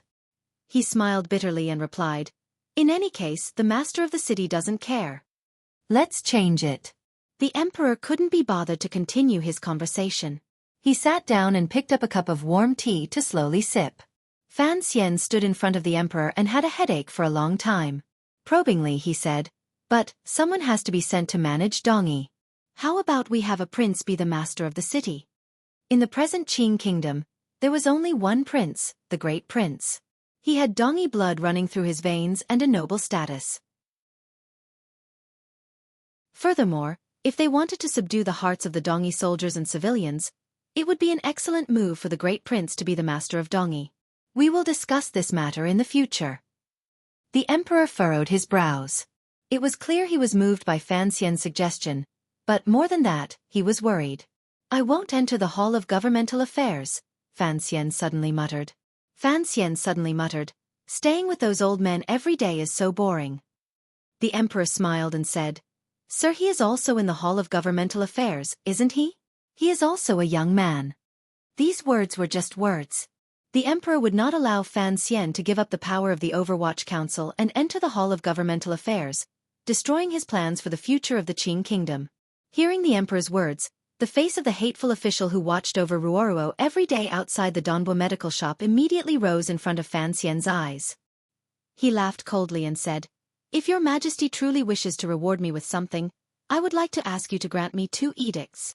Concerning the matter of the appointed marriage, Fan Xian and the emperor had been in a cold war for over half a year. The moment Fan Xian opened his mouth, the emperor knew what he wanted to say. He thought to himself, "How dare you use your achievements to ask for favors?" His expression became ugly. "1 edict for Ruoruo and 1 for Rojia," Fan Xian said in a low voice. "Please allow them to choose their own husbands." The emperor looked at him coldly. A moment later he suddenly said, "In the matter of Rojia, I will allow you. But, I will not allow your sister's marriage." Fan Xian pretended to be angry, but his heart was calm. He knew that the emperor would never relent on this matter because the other party wanted to use this matter to completely suppress him. Unless he relented and used the relationship between father and son and the will of a ruler and official to plead with the other party would certainly not let it go. This was a fit of pique, but it was not just a fit of pique. The emperor wanted to completely control Fan Xian and have him completely lower his head in front of him. The emperor had always clearly felt that his son was different from other sons. He had too many traces of his mother. On the surface, his dead sons were incomparably respectful to him, but in secret, they were thinking of things that were lower than pigs and dogs. And Ji, on the other hand, had a glimmer of unwillingness to be honest seeping out of his bones. Although the emperor admired Fan Xian's absolute sincerity, he wanted to beat this sincerity into absolute loyalty. "There is no need to speak of this matter again." The emperor stared at Fan Xian with a cold expression. He suddenly thought of something and smiled slightly. "Just 1 edict from Rojia is to reward you for today's work." "It is indeed somewhat unreasonable. However, I remember that you are still only the commissioner of the Overwatch Council." Fan Xian's heart jumped. He knew the meat of the show had come, but his face was one of confusion. "In any case, that old dog Chen Pingping doesn't care. You can directly take over the position of director and let that old man have a good rest." The emperor looked at him with slight mockery and said, "In your early 20s, I have given you the position of director of the Overwatch Council. It can be considered a great kindness. Why don't you quickly give your thanks?" Fan Xian was indeed still only the commissioner of the Overwatch Council. After all these years, under Chen Pingping's purposeful nurturing and delegating of power, he had long grasped the entire Overwatch Council. What difference was there between him and the director? Yet, the emperor was using such a natural and expected promotion to dismiss the merit he had made in Dongyi and block his thoughts of breaking off the marriage. It was truly ungrateful. The corners of Fan Xian's lips twitched. It was as if he was angry and wanted to say something disrespectful. In the end, he suppressed his emotions and gave a random bow, gave his thanks, and left the palace. The emperor smiled in the royal study and did not take offense to his son's rudeness. That night, Fan Xian returned to his manor. He did not immediately go to do the second thing. Through the conversation in the royal study, his mood had already relaxed. At least, the seemingly omnipotent emperor could not grasp the minute movements of the entire world. Furthermore, in the battle of tempers and personalities, he had won another battle. Sitting by the side of the bed, he soaked his feet in the scalding hot water to relieve some of his tiredness. Lin Warner's face was full of tiredness. She leaned against his shoulder and said, "You didn't even tell us you were coming back. The house was not prepared at all. The servants are all asleep, and you won't wake them up. I'll rest for a few days. I still have to go to Dongyi to take charge." Fan Xian gently held his wife's hand and smiled. "I'm too busy. You also don't know who gave you this name." Lin Warner yawned. She was clearly a woman who had given birth, yet her face still carried a childishness that was difficult to wash away. Particularly her round cheeks. It amused Fan Xian greatly. He gently pinched his wife's cheek and smiled. "Other than that person, who would have such a tasteless name? Why are you in such a good mood today?" Lin Warner suddenly made a sound. Fan Xian proudly said, "Today, I asked for a good official. Tomorrow, I will leave the city and go into the garden to chase people away." Did anyone see the happy headquarters yesterday? Tell me, isn't it normal for a middle-aged vulgar man to like Lin Chen? Ha ha ha ha, one of my greatest wishes is to personally pinch the flesh on Lin Chen's cheeks.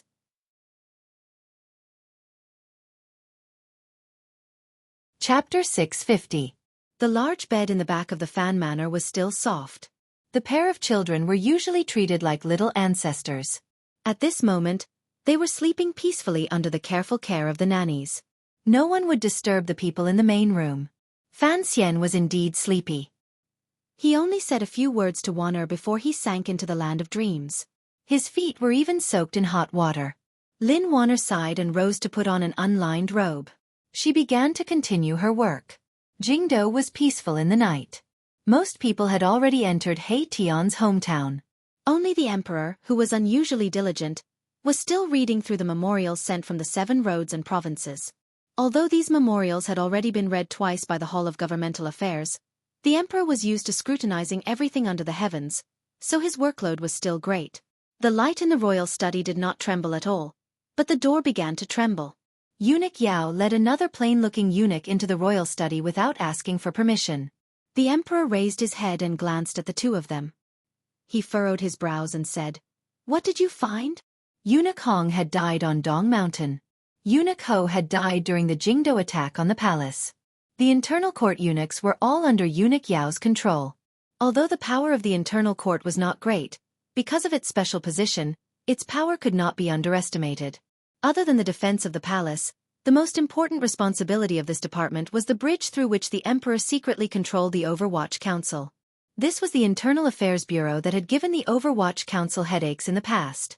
However, because of Chen Pingping's existence, the internal court appeared rather humble in the eyes of the Overwatch Council and could not be of much use. Later, the emperor had the Imperial Censorate begin to compete with the Overwatch Council. Thus, many people began to forget that the internal court had such a function. Eunuch Yao didn't say anything. He accepted the 2 files from the plain-looking eunuch's hands and placed them on the table in front of the emperor. The files were thin. There was certainly not much content inside. The emperor scanned them lightly. His expression changed slightly before immediately returning to normal. But it was this slight change that caused Eunuch Yao's heart to sink into ice. The emperor's expression did not change even when the eastern mountain collapsed in front of him. Under the siege of 2 great grandmasters, he still talked and laughed without fear. Yet because of this thin piece of paper he was moved. It could be imagined that the content inside had a great impact on the emperor's mind. The contents of the paper had nothing to do with the assassination in the floating temple. Even if it was related, it was only the later part. What the internal court had been investigating these 2 years was the whereabouts of the city-guarding crossbows produced by the palace treasury's 3rd workshop that winter. Those city-guarding crossbows in the valley on the outskirts of Jingdo had almost caused Fan Xian to die a tragic death. Later, the emperor and Fan Xian both found out that the attack was done by the Qin family. But these city-guarding crossbows were numbered in the name of the Dingzhou army. The emperor withdrew his gaze from the file, and was silent for a long time without saying a word. It was as if he also did not understand this matter. That day, Fan Xian had been assassinated in the outskirts of Jingdo. As a ruler and a father, it was difficult for him to suppress his anger. No matter how he investigated, he could not find anything specific. It was not until today, after the internal court's painstaking investigation, that they discovered that there was a shadow in a wheelchair behind the matter. Other than being shocked, the emperor did not understand. Even someone like him could not understand why that old dog would do such a thing. Furthermore, it was clear that Ji did not know of this matter. Otherwise, he would not have gone through so many twists and turns to find a glorious and comfortable path of retreat for that old dog. The emperor rubbed his slightly tense brows and coughed gently. Picking up another file, he glanced at it and asked, "Did that person from Northern Qi also go to Dongyi?" "Yes," the plain-looking internal court investigator said respectfully. "The Duke of Danbo kidnapped the Northern Qi emperor into his hut. Afterward, they met privately by the seaside. As for what exactly they talked about, we were unable to find out." Fan Xian had not reported this matter to the emperor. The emperor looked at the paper and Fan Xian's every move in Dongyi recorded on it. His brows became slightly dark. A moment later he said, "What else?" The knives that appeared in Qingzhou were indeed produced by the third workshop of the palace treasury, but they were trial models. They had not yet been distributed to the military, so they could not have come from the military. The plain-looking eunuch continued, "3 of those knives appeared. In the end, we only obtained 1. Following the emperor's orders, we sent this knife to Sir Fan Jr. to give him a reminder. Looking at it later, it should have been the person on the grasslands who took the other 2 knives. It looked like he was helping the Duke of Danbo hide something. Xia Mingji and the second young master of the Fan family's cross-border goods have long been watched. They are all daily necessities. These knives shouldn't have come from this channel." Although Eunuch Yao was the head eunuch of the internal court in name, in reality, the internal court's investigations were directly answered to the emperor. Thus, this was the first time he had heard of this seemingly vague but, in reality, shocking news. His face was slightly pale. He knew that if the emperor truly believed the internal court's investigation report, Sir Fan Jr. would probably be in big trouble. The old man in the wheelchair would also not have many good days ahead of him. Contrary to Eunuch Yao's expectations, the emperor smiled coldly. "You want to sow discord between the Qing kingdom and Enji with just 3 knives?" After these words were said, Eunuch Yao and the plain-looking eunuch quietly met each other's eyes. They both saw the fear in each other's hearts. Everyone in the world knew that Sir Fan Jr. was the emperor's illegitimate child, but no one in the world could say this truth in front of the emperor. Yet, the emperor had brought this matter to light in front of these 2 eunuchs. "That little guy in Shangjing is very interesting." The emperor smiled slightly. Using a little bit of Enji's kindness, he actually thought of such a thing. The eunuch swallowed and carefully said, "Your Majesty, should we continue investigating?" "Continue investigating the matter of the attack in the valley. The matter of the hanging temple can also be investigated." The emperor closed his eyes tiredly. "Don't investigate Enji's side. In the future, if anything leads to him, let it go."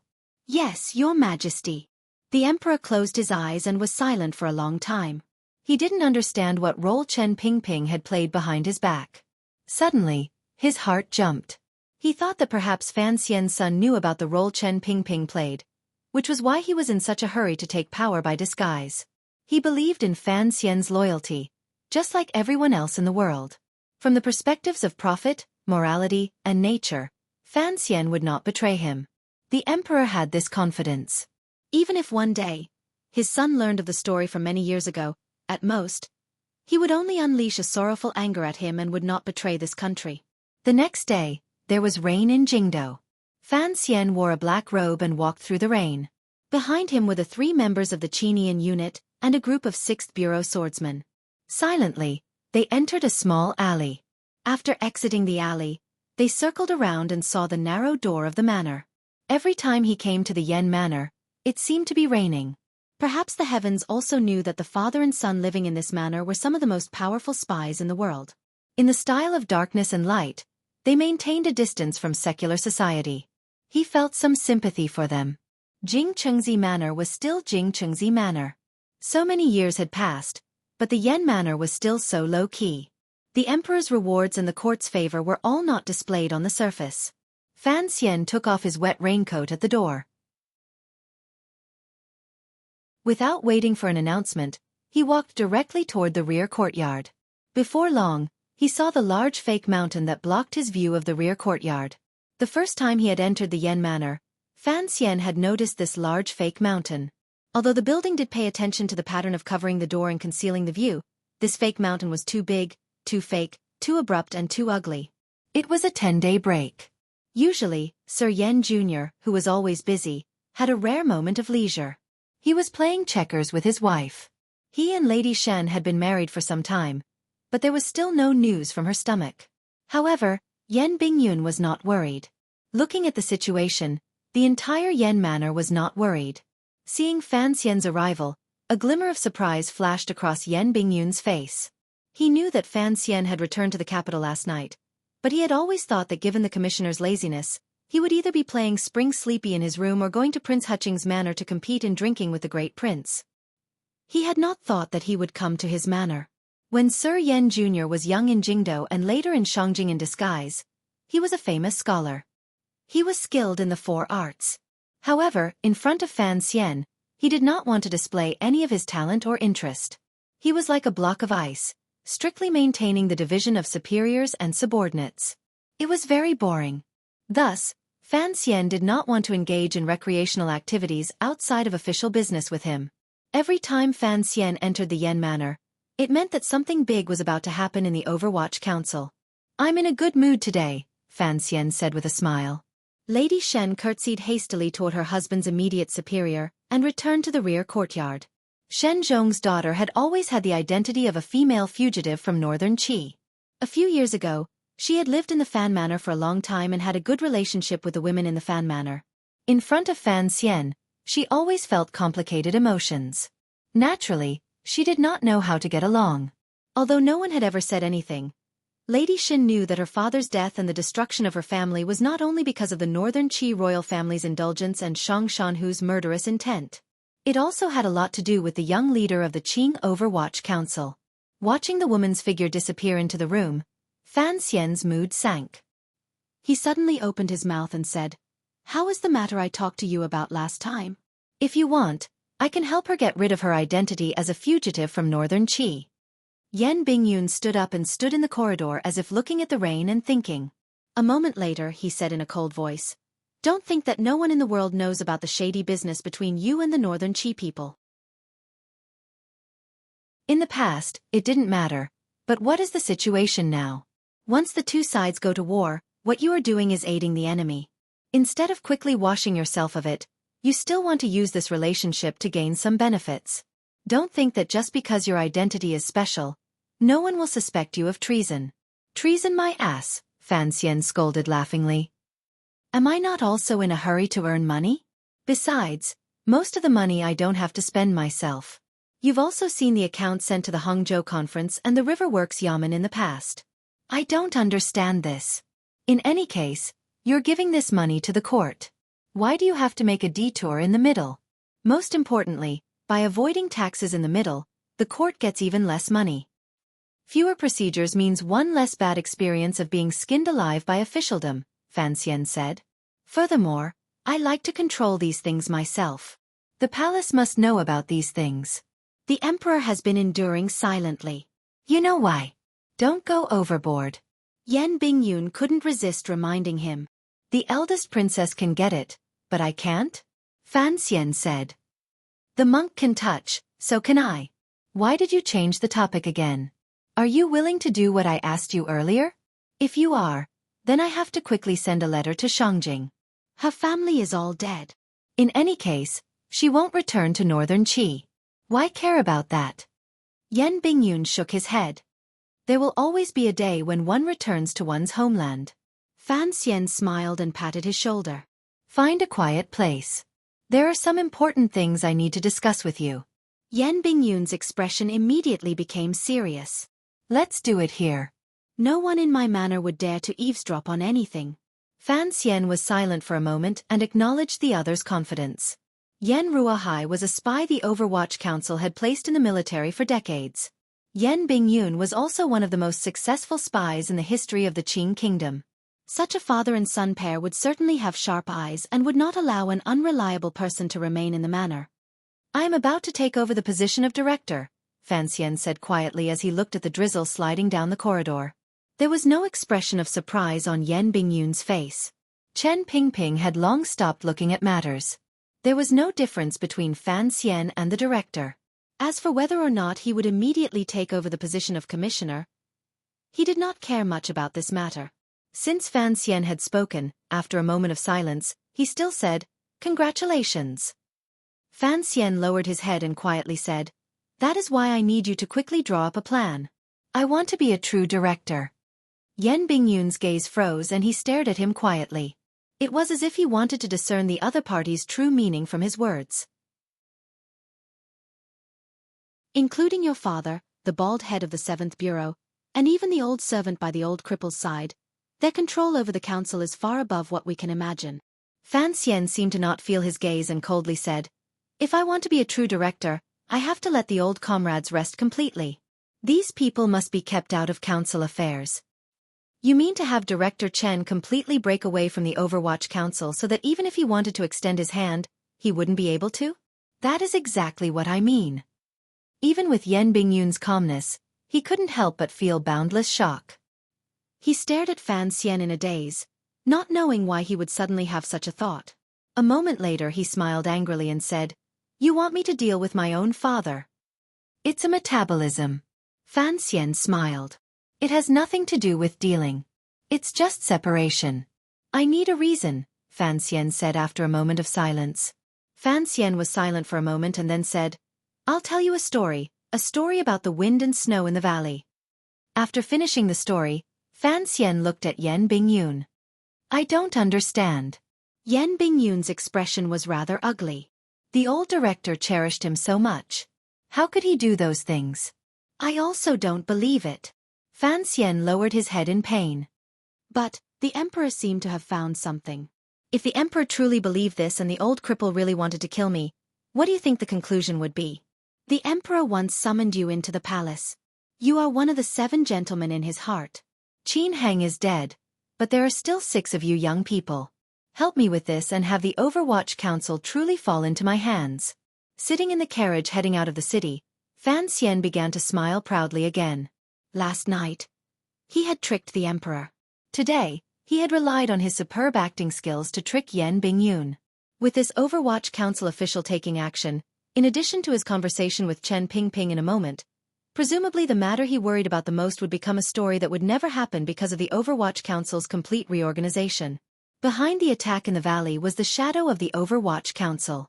If Yan Ruohai had not reported to Chen Pingping and cooperated with the Qin family, it would have been impossible for the Qin family's private soldiers at Shao Mountain and Qin Heng's concealment of the Jingdo garrison to calculate the path of Fan Xian's carriages from Jiangnan, much less launch such a fierce attack. If Chen Pingping wanted to kill Fan Xian, this alone was enough. Fan Xian had used this story to convince Yan Bingyun of his sincerity. He had also made Yan Bingyun believe that he had no intention of revenge. He only wanted to follow his old example of attacking the second prince and strike first, allowing the old director to retire peacefully. The reason he had to make such a detour was because of the matter of the shadow and Yi Qingmei. Fan Xian would not tell anyone even if he was beaten to death. He could not tell Yan Bingyun. He could not even tell his wife. "How many people in the world know that you once wanted to kill me?" Fan Xian sat in the quiet room in Chen Garden with a smile on his face. He listened to the babbling of a distant relative and looked at the elderly Chen Pingping beside him. Chen Pingping's expression was calm. He glanced at him coldly and said, "In order to force me to leave Jingdo, you're willing to do so. That matter was done by Yan Ruohai. Will Yan Bingyun investigate?" "I'm not hoping for him to investigate. I'm just hoping for you to quickly return home to find your first love." Fan Xian laughed loudly. "You should know that starting tomorrow, I will be the director of the Overwatch Council. You are just a lonely old man who has retired early. What will you use to fight me?" After these words were said, Fan Xian suddenly fell silent. He said heavily, "You promised me to let go at the beginning. You said you had thought it through, but you didn't, so I can only force you to leave." "You bastard!" Chen Pingping coughed as he cursed. "I don't care about anything anymore, and you're still worried?"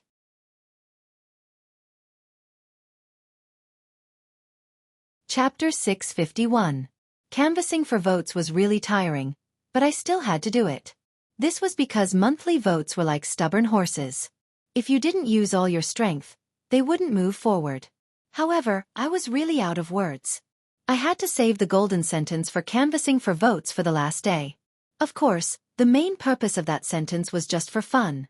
Speaking of which, what kind of attitude should I use to convince everyone to vote for me? I didn't know. Although I wrote a lot this month, it definitely wasn't a lot. It was just a bit faster for me. At the same time, it was naturally a bit crude. If I wanted to fight for feelings, I felt that after writing about the year of Qingyu for a year and a half, I was afraid that Xueqi's feelings would be too mushy and I would write my proclamation for canvassing for votes into Qiangyao prose. Ha! The flames of war spread through October. Monthly votes were worth 1,000 taels of gold. The position on the monthly votes list was dangerous. Those at the front were at a disadvantage, and those at the back were greatly frightened. After thinking about it, I could only sincerely say, I need monthly votes. Those who are willing to vote for me, please help me out.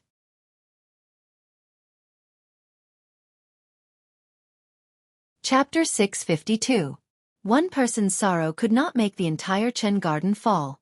The sorrow on Fan Xian's face always made one feel it was mischievous and mocking. Chen Pingping sat in the wheelchair and looked at the young man in front of him. He couldn't resist smiling. It had been 5 years since Fan Xian first saw Chen Pingping. During these 5 years, he had seen Chen Pingping grow old and silent. He had experienced the terror of this elder, but he had never realized that Chen Pingping's smile would one day appear so pure as a child's. For some reason, the dark aura that usually shrouded the wheelchair had long since disappeared. Today, Chen Pingping looked like a believer who had been a vegetarian for his entire life. His entire body exuded a refreshing and pleasant aura, as if he was transparent from the inside out. Fan Xian stared at his face in a daze. He knew that one's appearance came from one's heart, but he didn't know what kind of mental journey had made Chen Pingping become like this. The old man's eyes were slightly indifferent, but they were not the emotionless coldness. They were calm as he looked at Fan Xian lightly. Slowly, he said, "Other than that poison, what else is there?" "There's a lot more. We've talked about it before." Fan Xian sighed and stared into Chen Pingping's eyes. "You had Sir Fei pass by Dongyi and did everything in his power to protect Sigu Jian's life." From this point on, Fan Xian no longer used a questioning tone. Instead, he began to speak each word like he was stating a fact. He did everything in his power to prolong your life because he could see clearly that the longer you lived, the greater the chance of you and the emperor falling out. Fan Xian continued with his head lowered. Fan Xian lowered his head and continued. You allowed Sigu Jian to live this long because you had long planned to have the Sword Hut reveal the Shadow's identity and force the emperor to act against you. Force. Chen Pingping smiled as if he had heard an interesting word. Fan Xian was not moved by the old man's smile. He sighed and said, "As for your poisoning 3 years ago, it seems very clear now. You used this to not enter the capital and allowed the eldest princess and empress dowager to mess around in Jingdo. Nominally, you were obeying the emperor's secret edict and letting the dogs into the courtyard. In reality, you had a bigger plan." He laughed at himself and said, "I was in a critical situation at that time, so I didn't think too deeply about it. Only later did I understand. The eldest princess chief strategist, Yuan Hongdao, and the old Qin master's most trusted Overwatch Council spy, Yan Ruahai, were all your trusted aides. Although you were in the wilderness, you were clear about the situation of the rebellion. With these 2 people secretly helping you, if you wanted to help the emperor control the situation, Jingdo would not have fallen into such chaos." Chen Pingping laughed, his voice a little sharp. "Then tell me, why didn't I control the situation?" "You wanted the situation to be a bit more chaotic. You wanted everyone in the palace to die." Fan Xian lowered his head and faintly said, "The emperor set a fire, but you allowed the fire to burn too brightly. Too many people died. You were hoping that in the end, when the world turned white, only boss and I would be left to clean up the mess. The problem is, there's one thing you haven't explained. Why did I betray His Majesty? Do I have the power to make it so that only you and Prince Huqing remain in Jingdo? You have this ability. I have never doubted this. If the emperor had actually died on Dong Mountain, Yuan Hongdao and Yan Ruahai would not have been able to be used at all. You would have directly abandoned Yuan Hongdao." Fan Xian looked at Chen Pingping and felt a strange taste rise in his mouth. It was slightly bitter and sour. As for why you betrayed the emperor, you and I both know. Chen Pingping laughed and patted the arms of the wheelchair. It was like he was patting a strong diabolo in the wind, making a buzzing sound. He was silent for a long time. He stared fixedly into Fan Xian's eyes like he was staring at a similarly young person many years ago. Darkly, he said, "Shouldn't I?" Fan Xian was silent. He had no idea how to respond to this question. As a son, he couldn't say he shouldn't. He had always been shocked by Chen Pingping's bone-deep longing for Yi Qingmei and his desire for revenge that could burn everything. Chen Pingping was the emperor's closest official.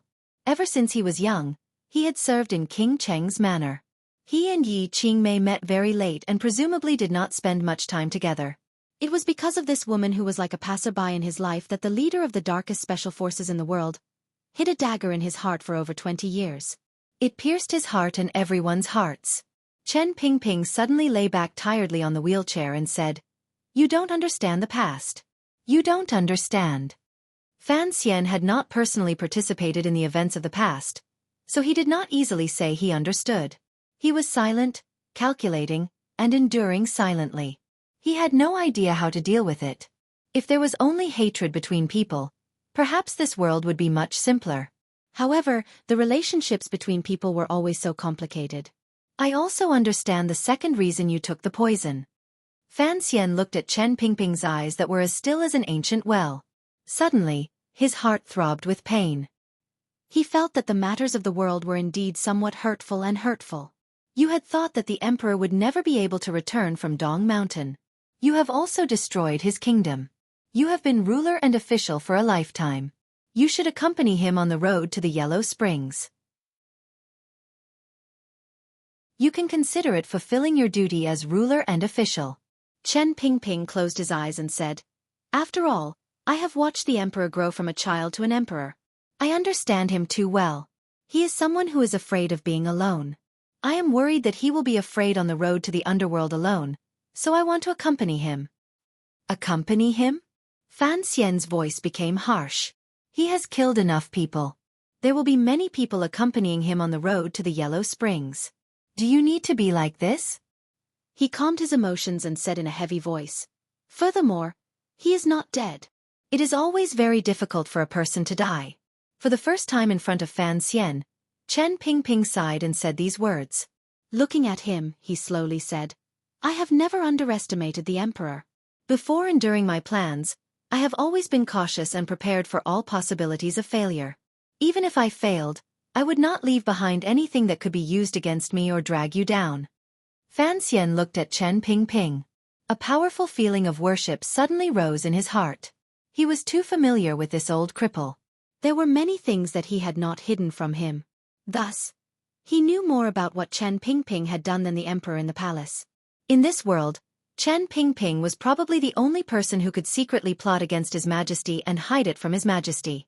The founder of the Overwatch Council was truly too powerful when it came to scheming. He was so powerful that he did not have to purposely weave anything. He just went with the flow of the world and occasionally smeared a few dark colors. He had once caused the emperor and the Qing kingdom to sink into a situation that could be beyond redemption. However, the emperor's own strength was too powerful. He was powerful to the point where he could easily tear apart all schemes and schemes. However, Chen Pingping was truly powerful. Even so, he still did not reveal any tiny loopholes. He had even arranged an escape route many years ago. Chen Pingping did not care about life or death. What he cared about was Fan Xian's safety after his death. That was why, starting from the Hanging Temple and after the shadow accidentally stabbed Fan Xian, he began to arrange everything, including the attack in the valley and even the matter in the palace. He was cutting off Fan Xian and Fan Xian. Even if it came to light in the future, these things that were hidden in the depths would become a cleavage between Chen Pingping and Fan Xian. In front of the evidence that he had painstakingly found, the emperor would believe that Chen Pingping wanted to kill Fan Xian and that Fan Xian had nothing to do with Chen Pingping's matter. As for why Chen Pingping wanted to kill Fan Xian, that was a question for the emperor to ponder. Fan Xian had been heavily injured in the Hanging Temple incident and almost died. The valley was also extremely dangerous. These two pieces of evidence were too powerful. Fan Xian could feel Chen Pingping's painstaking efforts. Looking at his old face and sensing the fresh air that rose from his heart was moved, but he didn't know what to say. Chen Pingping's expression was incomparably calm. You should have already thought through these things 3 years ago. That day, before the Chen garden recovered, you also said something similar.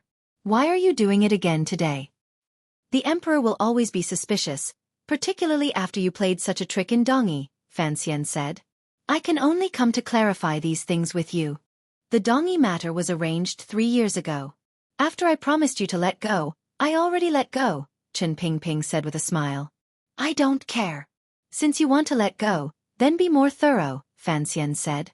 The emperor has already made me the director of the Overwatch Council. You can completely retire. Retire?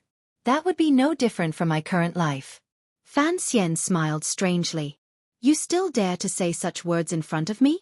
If you are not willing, even if I am the director of the Overwatch Council for another 10 years, the Overwatch Council will still be yours. Oh no. Chen Pingping also smiled. The Overwatch Council is the emperor's. Oh no. Fan Xian mimicked his tone and sighed. 20% of the Overwatch Council is the emperor's, 30% is mine, and the other half is yours. It will always be yours. Having been in the Overwatch Council for so long, Fan Xian knew the frightening degree of control the old cripple in front of him had over the Overwatch Council. The so-called Emperor's private special forces had long become his private organization under Chen Pingping's old hands. This was because the Emperor had never doubted the loyal dogs at his side. It was also because Chen Pingping's prestige in the Overwatch Council was too high. There were too many officials who swore loyalty to him. Fan Xian did not doubt one thing. If the palace issued an edict to deal with Chen Pingping, people like Yen Ruahai and the bald head of the 7th Bureau would not even think before standing behind Chen Pingping. Everything for the Qing Kingdom? In the hearts of the Overwatch Council officials, perhaps the Qing Kingdom was the emperor. In the hearts of the middle-level officials who truly held power, other than Chen Pingping, there was no one else. What exactly do you want to do? Chen Pingping asked as he looked at Fan Xian with an expression of admiration. This seemed to be a normal question, but it was also like some kind of change between the two Overwatch Council directors. Fan Xian suddenly hung his head dejectedly and said, Before I came today, I had already seen Yan Bingyun. I had him begin to prepare to gather the 8 bureaus of the Overwatch Council, as well as the 4th Bureau's branches in the various counties, and cut off all possibilities of you extending into the council. However, I know that if you don't pull back, just Yan Bingyun and I alone will not be able to do much. Have Yan Bingyun deal with his old man? Chen Pingping chuckled. That's not a bad move. Although, the old man he has to deal with will certainly be much more than he imagines.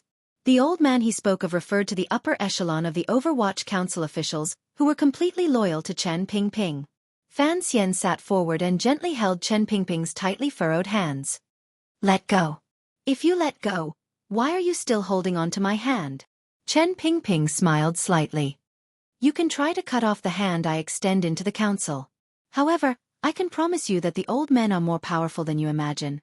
Those old men were the first nest of eggs the Overwatch Council had laid at the beginning of the Dragon Flag. They had countless disciples in the council. It would be incomparably difficult to clean out these old men. Fan Xian cursed in his heart. On the surface, he said angrily, you said that the two of us have gotten along well these years. We are no different from father and son. Is there a need to fight a battle with me at this time? The key question is, you still haven't convinced me. Why should I let go? Chen Pingping's gaze was very interesting. Fan Xian was silent for a moment. He then said, The Emperor has already begun to investigate the attack in the valley and the Hanging Temple matter.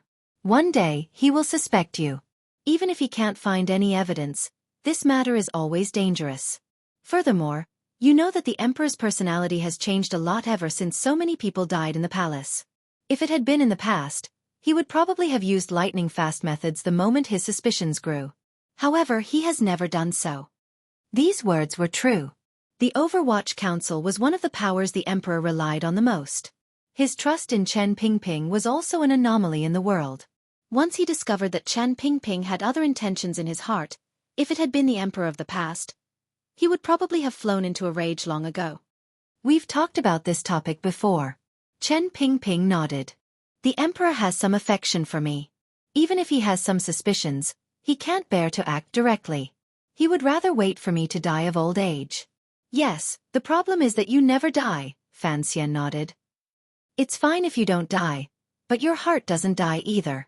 So, I can only ask you to leave Jingdou and return to your hometown to find your first love. Chen Pingping smiled and scolded. He then suddenly asked, if I don't retreat, what will you do?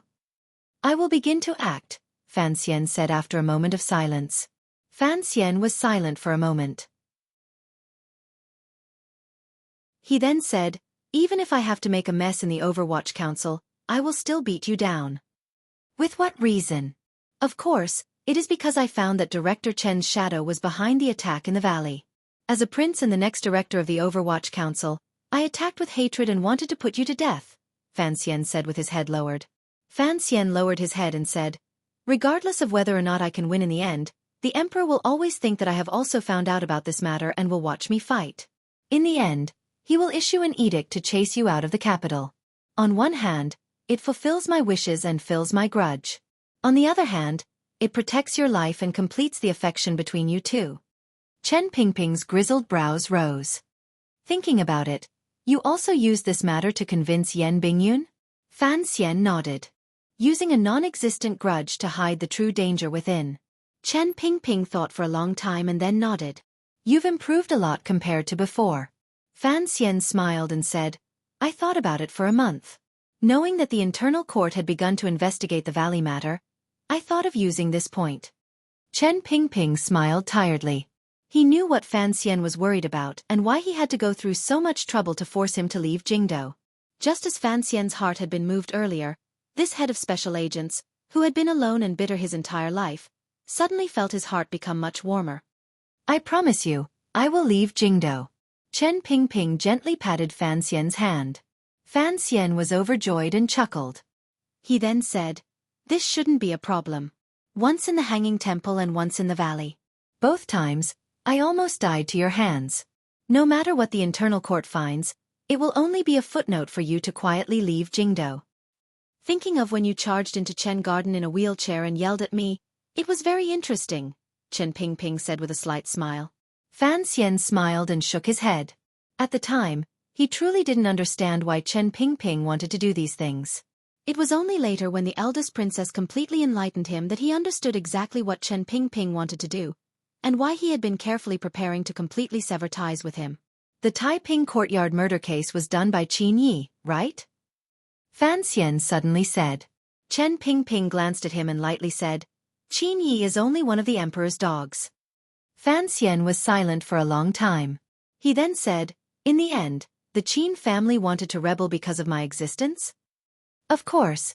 You are Yi Qingmei's son. Chen Pingping smiled. Qin Yi, that old dog, had been hidden by the emperor for many years, but he understood the emperor's intentions too well. If the emperor planned on using you in an important position, then he would not have let you know the story from back then. Qin Yi was the only surviving loophole in that story. The emperor wanted to help you ascend the throne and preserve the relationship between you and your father, so he had to silence you. Qin Yi had to die, Chen Pingping calmly said. Thus, Qin Yi had no choice but to rebel. In the past, Chen Pingping had always insisted on not saying these things to Fan Xian. However, now that it had come to this, there was no longer a need to hide it. He no longer wanted to drag Fan Xian into the dirty water of the past. As expected, Fan Xian took a deep breath. The warm air of spring entered his lungs, but it burned his chest. Although he had long guessed these things, hearing Chen Pingping personally confirm it still made it difficult for him to suppress the burning. 3 years ago, you asked why the Qin family rebelled. Chen Pingping suddenly looked at him with great interest. Given your vision, you shouldn't be able to see so far. Who reminded you? Fan Jian? Father would never tell me these things. Fan Xian laughed bitterly. It was the eldest princess. This name came out of Fan Xian's lips. Chen Pingping also became quieter. His gaze looked at the green trees outside the window. Lightly he said, that crazy girl was also a remarkable figure. She had no idea what had happened back then, yet she was able to guess the past from these details. Truly impressive. During the Jingdou rebellion, were you in contact with the eldest princess? Fan Xian asked a question he had hidden for a long time. At the time, the Overwatch Council's reaction was truly strange. Even if it was part of the Emperor's plan to have Chen Pingping lure out the unstable elements in Jingdo, Chen Pingping's response was too strange. Particularly on the eldest princess's side, it seemed that she had never purposefully paid attention to the direction of the Overwatch Council. No, Chen Pingping said with his eyes closed. There are many things that do not need to be in contact. We only need to guess each other's intentions and goals. The most ingenious plan in the world is just a flash of inspiration without any warning. Once each person's intentions come together. Once it falls on paper, it falls short. Concerning these things, you have to learn well from your dead mother-in-law, Chen Pingping said with a slight smile as he opened his eyes. Fan Xian smiled bitterly and nodded his head. Chen Pingping suddenly asked quietly, "Now that you know enough, what do you plan to do in the future?" Fan Xian was silent for a long time. He then said, "I don't know." Chen Pingping sighed with slight disappointment. "Is there evidence?" Fan Xian's voice trembled slightly. "Even a little bit of evidence. There are many things in this world that do not need evidence. Only intentions are needed. I only confirmed that person's intentions a few years ago and confirmed my own intentions."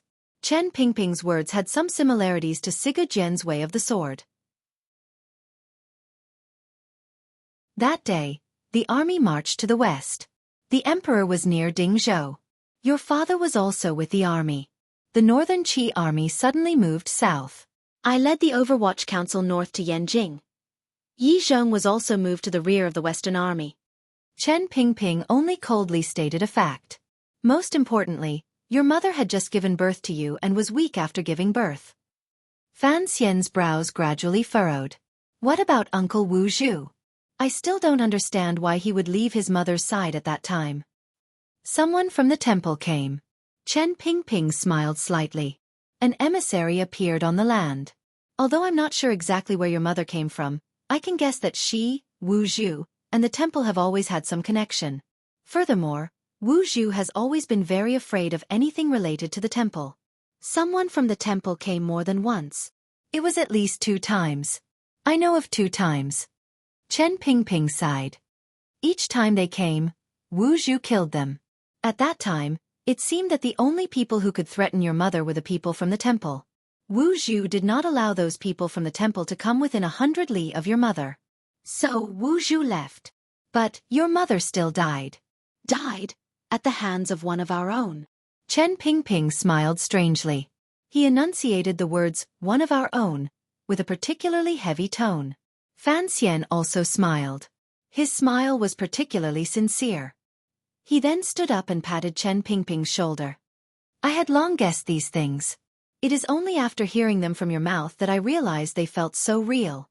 All right, don't think about these things anymore. Chen Pingping smiled and asked, the chest should still be in your hands, right? Where is Wu Zhu? Fan Xian smiled somewhat bitterly. A moment later he said, the chest is not here. Uncle Wu Zhu had business and left. Chen Pingping made a sound of acknowledgement. Once again, he did not hide his faint disappointment in front of Fan Xian. Fan Xian suddenly asked with slight surprise, you knew the chest was in my hands? Your father also knew, Chen Pingping said. That's why your father didn't know. Fan Xian's expression changed slightly. It took a long time for him to digest the shock in his heart. He thought of how his father, who had already retired, had done countless things for him in secret. Involuntarily, a glimmer of nostalgia rose in his heart. Once again, he patted Chen Pingping's thin shoulder and smiled. You want me to learn from the dead eldest princess. I think you should learn from my still living father. When it's time to let go, let go. When it's time to retreat, retreat. He placed his 2 hands on Chen Pingping's shoulders and used a little force. Leave the future matters to me. Chen Pingping smiled and didn't say anything. He only thought to himself that given this child's personality, he would probably continue to watch and endure. However, he didn't know how long he would have to watch and endure for. There were many bitter lovers in the world, and someone with Fan Xian's background was, without question, the most bitter kind. Thinking of this, Chen Pingping suddenly felt that his and Fan Xian's 20 years of hard work had not been in vain. At least, Fan Xian had grown up healthily. Furthermore, he had grown up quickly. It seemed that he had only spent one night. Regarding Fan Xian, it is truly very painful for me to write. Many times, I am thinking about what I would do if I were Fan Xian. However, I can't find an answer. Although the outline has long been decided, it is still very difficult to continue writing. I will try harder to think and think.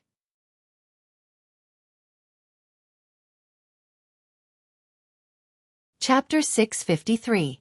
The sky had darkened in an instant, but there were still no tears. Fan Xian's expression was slightly dark. He half leaned against the window and looked at the mountain path and the well-protected green hills and wild forests on the outskirts of the capital. He was silent for a long time without saying a word. The black carriage followed the flat but undulating stone path and drove diagonally onto the official road, leaving the boundaries of Chen Garden. However, Fan Xian's expression did not relax. The Overwatch Council officials around him looked at the still handsome but particularly indifferent face by the window. They all felt a strange chill in their hearts. They didn't know what had happened in Chen Garden, what the old director and the commissioner had said, or why the commissioner's expression was so serious today. The carriage drove silently on the official road toward Jingdo. Along the way, it occasionally came across commoners entering the city or young men and women from the families of officials returning from a walk. These black carriages were like a silent warning light. When everyone saw them, they hurriedly moved to the side and made way for the black carriages. The commoners were naturally respectful toward the officials, but the young nobles, who were usually not afraid of anything, knew the identity and power these black carriages represented. The nobles in Jingdo had many eyes and ears. They knew that Sir Fan Jr. had rushed back to Jingdo from Dongyi last night. In this world, no one dared to offend Fan Xian. Even these young nobles, who had been trained to be incomparably arrogant by their hormones, could only restrain their qi and focus in front of these black carriages and not make a sound. Sir Fan Jr. was famous for being ruthless and arrogant. He didn't care which lady or duke stood behind these young men. 4 or 5 years ago, outside Baoyue brothel, Fan Xian had broken the legs of a dozen little brats. This story had long shocked the hearts of all the other little brats. Fan Xian did not notice the movement on the official road. He also did not look at the timid young men who had stopped their horses to the side. He only looked silently at the scenery by the side of the official road with an unusually heavy heart. In the past, guessing was just guessing and thinking was just thinking. His elders had never said anything to him, so he could temporarily pretend he didn't know any of this and was only preparing in secret. He could only treat it as an unconscious action and not from the bottom of his heart and torment for some clear goal. But now, everything was laid out clearly in front of him. He had to face the story of the past and make his own choice. At this time, the black carriage had reached a fork in the road. Not far ahead was the majestic city of the capital. On the left was a quiet and secluded road, hidden by the green bamboo forest. Where should they go? Turn left. Fan Xian, who was leaning against the window, narrowed his eyes and softly instructed. Mu Feng glanced at him and didn't dare to say anything. He made a hand gesture and the 3 black carriages quickly turned left into the bamboo forest and disappeared from everyone's sight.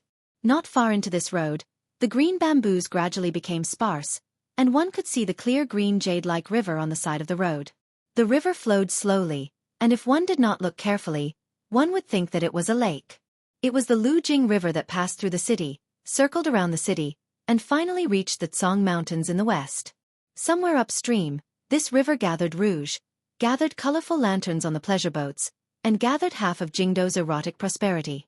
Even though Fan Xian's Baoyue brothel had suddenly risen, it still did not completely steal away the flavor of this river. By the time the Lujing River reached the outskirts of Jingdo and came to this bamboo forest and green trees, it was already much quieter and quieter, particularly the courtyard on the small peninsula across the river. In this bright and beautiful spring, it suffused with a fresh and elegant flavor and added a sense of being aloof from the world and independent. Taiping Courtyard, the courtyard of the mistress of the Yi family. Later, it became the courtyard of the royal family. During the Jingdo Rebellion, the eldest princess had once lived there for 2 days. She had only stayed there for 2 days before the courtyard returned to its silence. It was as if no one had ever lived there. Fan Xian got off the carriage and looked calmly at the courtyard. He thought of the people who had once lived in the courtyard and became absent-minded for a moment. After the Jingdo Rebellion had been quelled, The emperor had hinted twice that he was going to bestow this courtyard to Fan Xian again. Fan Xian knew that it was best not for him to bring up this matter, so he had always treated it calmly. For some reason, this matter never came to fruition in the end. In the summer of the 5th year of the Qing calendar, after staying a night in the Fan clan's country estate outside the city, Fan Xian had brought his sister here and kowtowed twice to Taiping courtyard to express his sorrow. He did not go in because he knew that the emperor had a different kind of feeling toward this courtyard and a different kind of fear. Later, Fan Xian still went in. He and Uncle Wu Zhu found the bullets for the heavy sniper rifle in a secret room in Taiping courtyard. They also wandered inside for a long time. The two of them did not care about the royal guards at all. Fan Xian narrowed his eyes. His gaze shone through the faint moisture on the river. It was as if he was going to pierce through the greenish-gray walls of Taiping courtyard and see everything inside. There was no grave inside. This was a fact that Fan Xian had long confirmed. His father, Fan Jian, had once told him in private that Yi Qingmei's grave was in a secluded place. Later, he had pointed out that it was in Taiping courtyard, but it was not there. Later, Fan Xian thought it was in the royal palace, but it was not there either. There was only a painting of a yellow-clothed woman. Yi Qingmei was no longer in this world. It was not important where she was buried. However, Fan Xian would occasionally think of a question. Was the emperor also afraid to face the wisp of soul underground? Fan Xian sat down by the river and lifted the front of his long robe to his knees. Very neatly, he said seriously, I am thinking about some things here. Don't let anyone disturb me. Yes, sir. Mu Feng'er and a few of the Qinian unit close to him lowered their heads and accepted the order at the same time. Leading the guards around them, they dispersed into the depths of the bamboo forest until Fan Xian could not see them and they could not see the riverside. Don't let anyone disturb him, including these subordinates. Mu Feng'er and the others understood Fan Xian's thoughts. However, they did not understand his current mood. They retreated to a place far away and warily watched the movements on the roads around them. Sealing off the sound of the wind, they silently guessed in their hearts. The courtyard across the river was once the mistress of the Yi family's residence. This was something all the old Jingdo people knew. The mistress of the Yi family was Sir Fan Jr.'s birth mother. This was something the entire world already knew. Sir Fan Jr. had chosen to meditate here. Naturally, the things he was thinking about were thorny and important. After sitting for an indeterminable amount of time, Fan Xian finally felt that he was tired from sitting. The secluded forest, green bamboo, gray courtyard, still water, moss, stone, and floating leaves had all become a joke. The stone under his but suddenly seemed particularly sharp and painful. He stood and patted the dust behind him. Furrowing his brows, he shook his head but did not leave immediately. Instead, he walked a few steps toward the riverside. Lowering his body, he scooped up a handful of slightly cold river water and splashed it on his face. It was as if he wanted to make the burning heat on his face colder. At this moment, a handkerchief was extended from the side. It was as if she wanted him to wipe away the water droplets on his face. Fan Xian was not surprised at all. Accepting the handkerchief, he randomly wiped at his face. He then reached into the river and wrung it a few times until it was slightly wet and cold. Only then did he return it with a smile and say, "You're most afraid of heat. Chill your face a bit." Fan Ruoruo, dressed in plain white clothing, smiled and accepted the wet handkerchief from her brother's hand. Carefully, she wiped at her ears and cheeks. It looked like she had come in a hurry. The usual frost on her face was now completely wiped away by the flush on her cheeks. "Why have you come?" Fan Xian turned and walked toward the riverbank. Very naturally, he stretched out his hand, wanting to hold his sister's hand to prevent her from falling. Unexpectedly, Fan Ruoruo did not see her brother's outstretched hand and had already walked forward. Fan Xian smiled and said, "Looks like he didn't hide anything back then. You've only been studying for a short time, but your body is much better than before." Fan Ruoruo smiled and didn't respond to this question. She replied to Fan Xian's earlier words, "Brother, you just came back last night. Why did you run out again today? Someone in Jingdo is looking for you on urgent business." Sister-in-law just had to enter the palace. The Teng family was annoyed by that person and had no choice but to find the medical shop. "I went to the first bureau to ask around and found out that you had left the city. I was just about to go to Chen Garden when I saw Mu Feng at the intersection. I knew you must be here, so I got out of the car to find you. The people in the council shouldn't know that Fan Xian had come to Chen Garden. However, he couldn't be bothered to pay attention to such small matters. He asked, "What is it that you're looking for me so urgently?" As the brother and sister spoke, they sat down. Just like 5 years ago, they faced the far end of the river. "It's nothing urgent. It's just that I haven't seen you in a long time. I miss you," Fan Ruoro said with a slight smile. Fan Ruoro said with a slight smile. Actually, if that person was bothering Miss Fan, it must be an extremely important matter. However, this intelligent girl had discovered that her brother had come to Taiping Courtyard to meditate. She must have even more trouble in her heart. She didn't want to bother him with matters of officialdom. Fan Xian thought that it was indeed impossible for anything important to happen in the officialdom of the Qing kingdom. He couldn't help smiling and shaking his head. "Since it's not something important, it's good for you to sit with me. I was just finding it a bit stuffy sitting alone." They sat for another hour. Fan Xian had some thoughts in his heart, so he didn't want to speak. He only felt that having a sister who completely trusted him sitting by his side could indeed help his emotions stabilize a bit. Fan Ruoruo didn't have any other thoughts. She only faintly thought that as long as she could sit quietly by her brother's side, it would be fine. After a long time, the sun had long passed through the top of the bamboo forest and slowly moved toward the west. The faint light became countless mottled shadows and hit the brother and sister's faces. Fan Xian's eyes happened to be blinded by the patches of light. He couldn't help but rub his eyes and sigh. Fan Ruoruo's heart jumped. She heard too much distress, hatred, helplessness, and heaviness in this sigh. She lowered her head slightly and thought for a long time. She then said, "Perhaps it's better to say what's on your mind." Fan Xian was silent for a long time. He then suddenly opened his mouth and said, "My birth mother was Yi Qing Mei." Fan Ruoruo was slightly startled and raised her eyes to look at him. She thought to herself that in the entire world, she was probably one of the first to know this secret. Why was her brother repeating it now? She knew that Fan Xian would certainly have something else to say, so she only made a quiet hum and didn't express her confusion. "Back then, I brought you here to worship the distant river. I worshipped her for bestowing this physical body on me so that I could live in this world," Fan Xian said quietly. Fan Xian said calmly, "I have come to see from afar today because I respect her actions in the past. I respect her for leaving me, her son, so many benefits.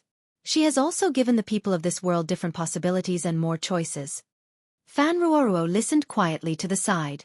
"In my life, I've never seen her appearance or heard her voice, but I've seen too many of the marks she left behind."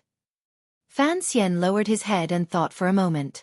He then continued, "I've also seen a great deal on this trip to Dongyi. Thus, the image of her in my heart is becoming clearer and clearer. I'm also becoming more and more used to seeing her as my mother." He added in his heart, even though she didn't seem to be much older than him. "If someone harmed her back then, what do you think I, as a son, should do?" Fan Xian's brows were furrowed tightly. His brows were filled with gloom. Fan Ruoruo suddenly felt nervous. Tightly gripping the wet handkerchief in her hand, she said in a trembling voice, "Didn't those people all die? The Empress Dowager has also passed on a long time ago. Naturally, the Empress Dowager had to die." Fan Xian didn't tell his sister that the Empress Dowager had actually died at his hands. He smiled slightly mockingly and said, "But, there are still some people who should have died who didn't." Fan Ruoruo didn't open her mouth to ask. She had a strong feeling that she would certainly hear a name that would make her heart jump. "I guessed a long time ago that the emperor was my father," Fan Xian said. "However, in the first 2 years, I didn't see him as my father at all.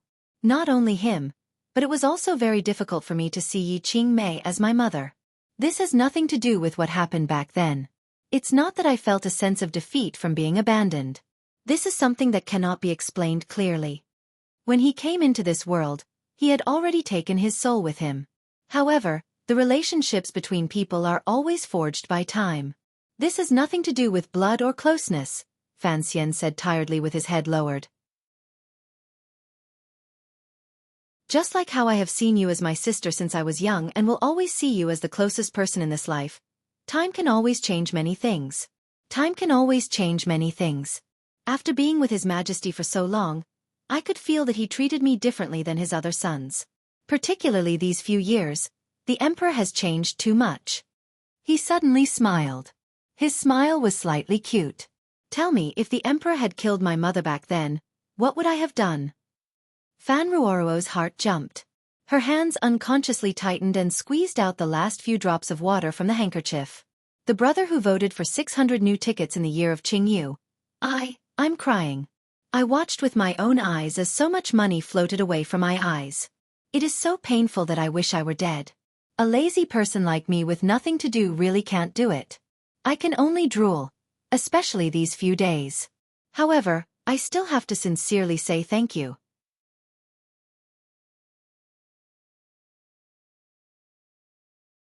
Chapter 654. The sky above Jingdo was alternating between cloudy and sunny. It was impossible to accurately reveal a smile or a worried expression, such as Fan Ruoruo's face. This girl's face alternated between green and white. Her slightly sweaty and slightly red cheeks had been scared into a theater after hearing these words. She fully displayed the emotions a Qing Kingdom citizen should be displaying at this time. It was clearly a warm spring day, but Fan Ruoruo's body seemed to be tortured in an icehouse. A moment later she said in a low, trembling voice, "I don't know." This was the most useless answer, but it was also the most natural answer. Fan Xian had already fallen into a black hole and was unable to free himself.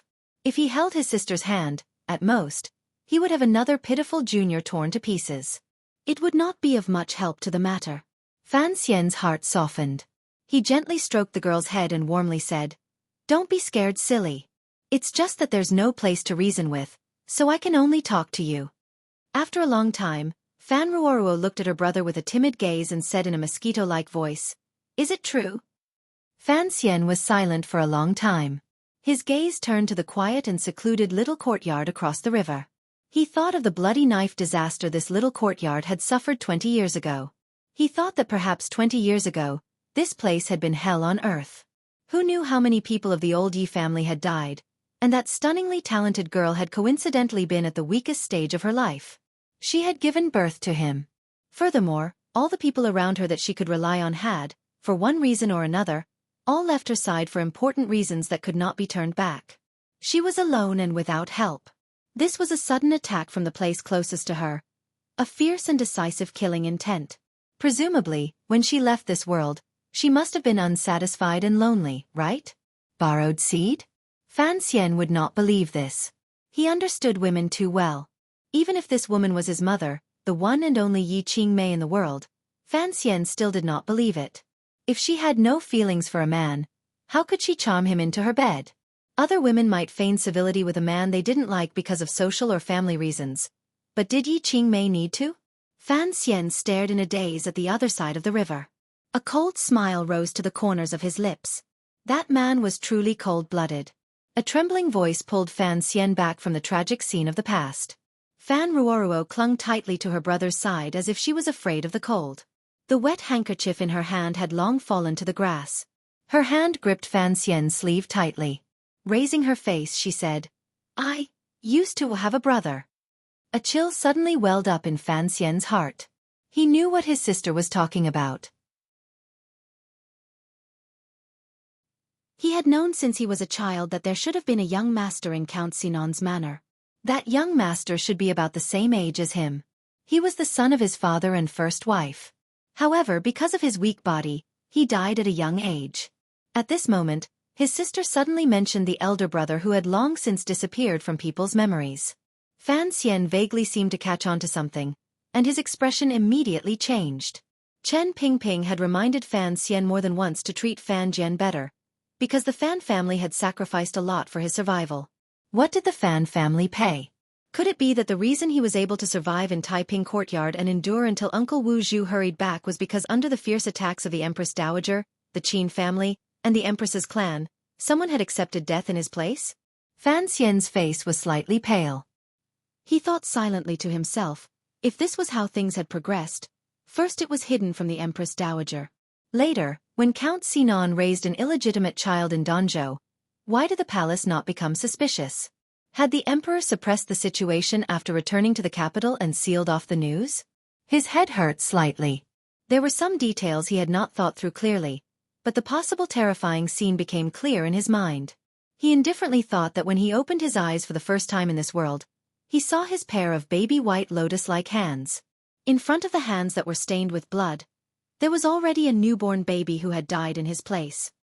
His baby-like hands were not only smeared with the blood of the people Uncle Wu Zhu had killed, but also the blood of the true young master of the Fan family. Fan Xian's body trembled slightly. Ruoruo clearly sensed her brother's abnormality. Sorrowfully she said in a low voice, "I don't know how he died. Later, I faintly heard the old nanny in the manor mention it while crying. I have some suspicions, but I don't know what went wrong." Fan Xian gently held his sister's hand and didn't say a word. He knew that not long after giving birth to Ruoruo, Ruoruo's birth mother was bedridden and died. It was only later that his father welcomed Lady Lu into the manor. What was it about the wife of an assistant minister that had been troubled all this time? Was it because her own son had died when he shouldn't have? Ruoruo then lowered her head and quietly said, "I heard the old nanny say that mother and Aunt Yi should also know each other." Fan Xian had gradually come to understand the deeper meaning of Chen Pingping's words. But he still didn't understand. If Chen Pingping knew that his father had paid such a great price for him, why did he still refuse to lower his guard against his father all those years ago? The relationship between Count Sinan and Yi Qingmei was not like the first love that Fan Xian had imagined when he was young. Perhaps the two of them trusted each other more like siblings, just like Fan Xian and Ruoruo today. Yi Qingmei had just given birth to a son in Taiping Courtyard. It was normal for Count Sinan's wife to go to the courtyard to help. As for what happened afterward, perhaps it was just as Fan Xian guessed. Was it like the plot of a novel? It turned out that reality was always more bizarre than fiction. More accurately, reality should always be more bizarre than fiction. Fan Xian tightly held his sister's hand. His heart was filled with countless complicated feelings. Before his eyes floated the face of his grandmother, who had always loved him dearly, and the solemn face of his father. It seemed that he would never be angry, never be happy, and that he would only silently walk the bureaucracy. His heart suddenly ached. He felt that he owed the Fan family too much. His heart suddenly grew cold. Back then, too many people had died and too much blood had been shed.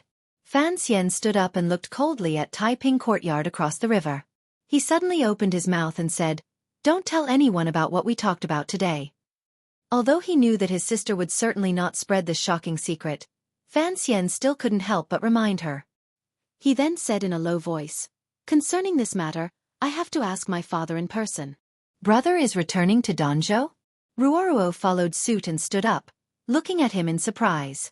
Fan Xian shook his head and said, "Father is not in Danzhou right now." The retired Minister of Revenue, Fan Jian, was living out his retirement in Danzhou. This was something everyone knew. But Fan Xian said with unusual certainty that his father was not in Danzhou because only he knew that his father was in a place in the northeast, helping him do something important. He had to ask his father in person because he believed that on this matter, his father also had the right to speak. Fan Ruoruo resisted the urge to ask. She only stared in a daze at her brother's gloomy face. Her heart ached slightly. She knew that the things Fan Xian said today would stir up a great storm in the future. Fan Xian was not only the second most powerful person in the world, he also had too much power in his hands. If he truly had a falling out with the emperor and wanted to avenge his mother, a great battle between ruler and official would probably drag the entire world into it. "Come with me to another place." Fan Xian walked toward the path deep in the bamboo forest. Ruoruo made a sound of acknowledgement and followed with small steps. 3 black carriages left the bamboo forest near Taiping Courtyard and came to another eerie place on the outskirts of the capital. The coldness of this place was different from Taiping Courtyard. It gave off a sense of fear because this was a cemetery. Many people had been buried in Taiping Courtyard. Many people had also been buried here. Fan Xian had left his old home and come to a place of death. The Overwatch Council officials following behind him all felt a chill. They didn't know what exactly had happened. The feng shui at the foot of the Green Mountain on this side was very good. Buried were the graves of the nameless soldiers left behind by the Qing Kingdom's wars from south to north. Among them, the newest and largest cemetery had been built 3 years ago. During the Jingdo Rebellion, the imperial soldiers had suffered heavy casualties. The Overwatch Council had also paid a terrifying price, particularly the attack on Qin Heng's vanguard camp at Zhangyang Gate and the Black Knight's later valiant pursuit in front of the square, which added 1,000 more graves to the new cemetery. The traditional April festival had just passed, so there were still many traces of worship left in the cemetery. Incense and unburned paper money floated quietly in the mountain wind among the graves. Fan Xian brought his subordinates and sister to the graves and bowed deeply toward the cemetery. The people buried here were all his subordinates. They were all people who had died because of his one decision and one plan. Only now did Mu Feng'er and the other subordinates know what the commissioner wanted to do. They felt deeply moved. He was about to take over as director of the Overwatch Council. Unexpectedly, after returning to the council to deal with matters, the first thing he did was come to the cemetery to pay respects to his dead brothers. Seeing the commissioner sincerely and attentively bow, the eyes of the dozens of Overwatch Council officials in Qingshan Garden couldn't help but moisten. They followed behind him and bowed. However, they had come in a hurry and had no time to set up anything. Fan Xian took a deep breath and said, "What matters is sincerity. I don't care about other things." To the side, Mu Feng'er agreed. Fan Xian was silent for a moment. He then said, "After returning to the capital, have Mu Tai check on the pensions these years and how the families of the officials in the council have been taken care of. Draft a file for me." "Yes, sir." Mu Feng'er made a sound of acknowledgement and was not afraid. The follow-up matters of the Overwatch Council's pensions were all handled by the First Bureau. His uncle Mu Tai was the head of the First Bureau. Hearing that Sir Fan Jr. was going to check the accounts, he was not worried at all. In the entire court, only the Overwatch Council's pensions were the highest. The commissioner looked after the families of his subordinates very well. Of course, it was also because Fan Xian had the palace treasury, a gold mine, hidden in his sleeves. Secondly, he knew that his uncle would never dare to make a mistake in these matters. Fan Xian paid no more attention to him. With his hands behind his back, he led Ruoruo out of the cemetery at the foot of Qingshan Garden, leaving a distance behind his loyal subordinates. It was not until they were about to climb to the waist of Qingshan Garden did he turn his head to look at the densely packed graves below him. He sighed and said, "A general success is built on the bones of tens of thousands." Ruoruo didn't understand why her brother had come here after thinking quietly for a long time in Taiping Courtyard. Fan Xian seemed to guess what she was thinking.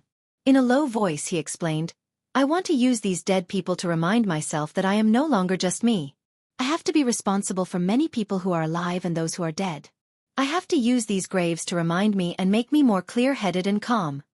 The brother and sister climbed past the waist of Qingshan Garden and turned to the other side. It was said that the feng shui on this side was not as good as the other side, but it was still densely packed with graves. They were all places where the ancestors of the Jingdo people were buried. At this moment, the smell of smoke and fire seemed to float in the air. There were a few large graves on the col separating the two sides of Qingshan Garden. The style of the graves was normal, but they appeared very large. Furthermore, there was a garden outside the graves and soldiers guarding them. A few soldiers saw someone slowly walk in and were about to go forward and yell at him when they were immediately chased out by a few Overwatch Council swordsmen. Buried in these graves were the eldest princess, the crown prince, and the second prince. Fan Xian walked past the eldest princess' grave and the crown prince's grave. His expression did not change at all. In the end, to Ruoruo's surprise, he stopped in front of the second prince's grave.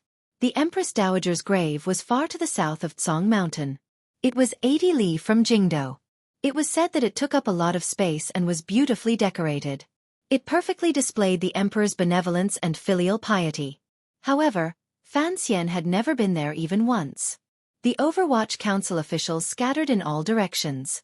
Fan Xian and his sister stood quietly in front of the second prince's grave. After looking for an indeterminable amount of time, Fan Xian suddenly opened his mouth and said, "Actually, I don't like you very much because I know you and I are the same kind of person. Just as you said the night before you died, we don't like each other. From the first time I saw you, I saw through the bashful smile on your face and knew your hypocrisy."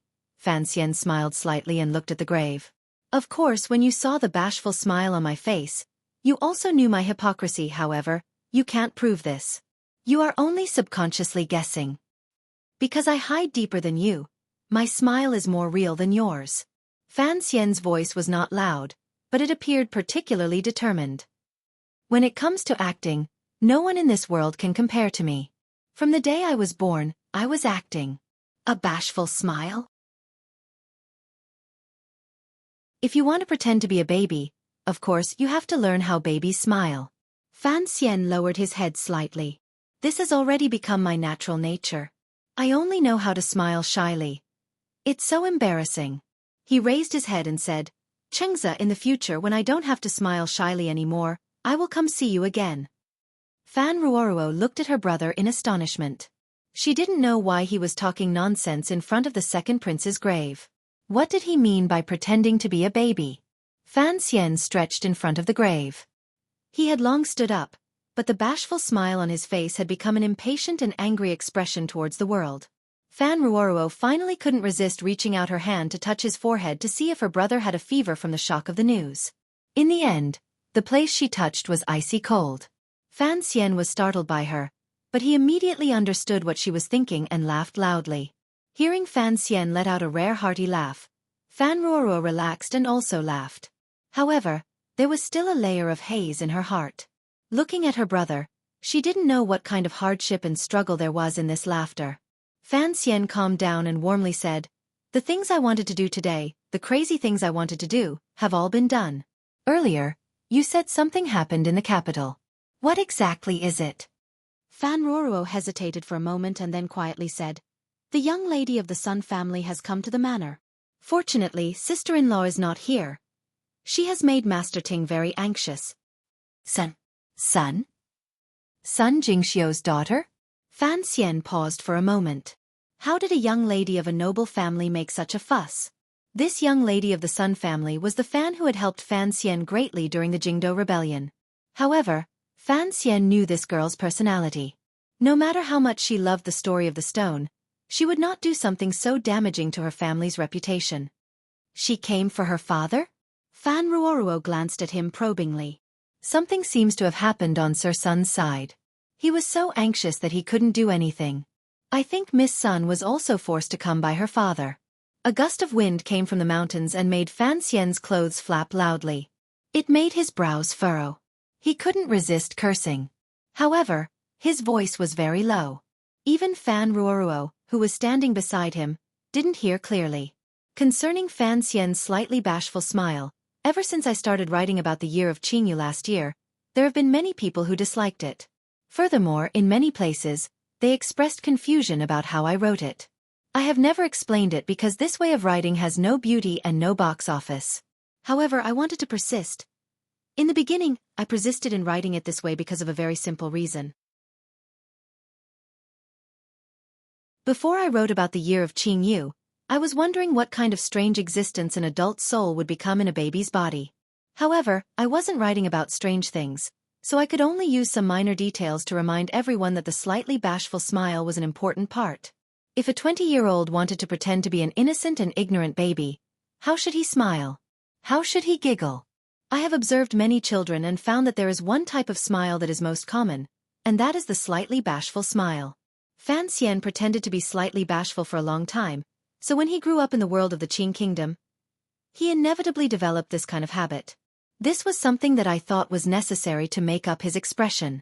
It was a very powerful detail, but unfortunately, it was interpreted in a different direction. I really wanted to shout, How serious am I? I am a pearl, dust, go away. I shrugged. However, everyone knows that I was criticized badly, so I didn't persist with a bashful smile. There was no way around it. I wanted to eat. I was dissatisfied with myself for not being able to stick to my structure and description, but to be able to find an opportunity to explain it to everyone was something that I was very happy about. These 2 chapters confirmed Fan Xian's heart. In the future, he would not write about this content. He would only do it. There are tombs in the Vermilion Bird story, and there are also tombs in the year of Qingyu because these are all very important things. Recently, I haven't written much, so I haven't written much. This chapter was written in advance and posted at a fixed time, because I had things to do during the day. I don't ask for everyone's understanding, because you guys are too bad, too bad. Of the 3,000 update votes, 300 were voted. Of the 6,000 update votes, more than 700 were voted. Of the 12,000 update votes, 1,500 were voted. I counted with my fingers. I earned an extra 150 a day? Nearly 400? More than 700 yuan. Then I was furious. My classmates were clearly bullying me for only writing 5,000 words today.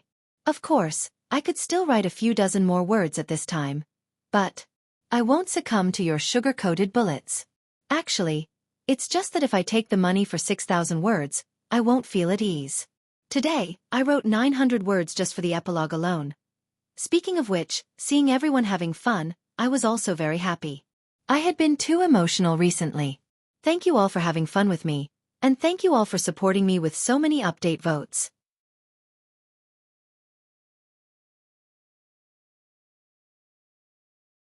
Chapter 655.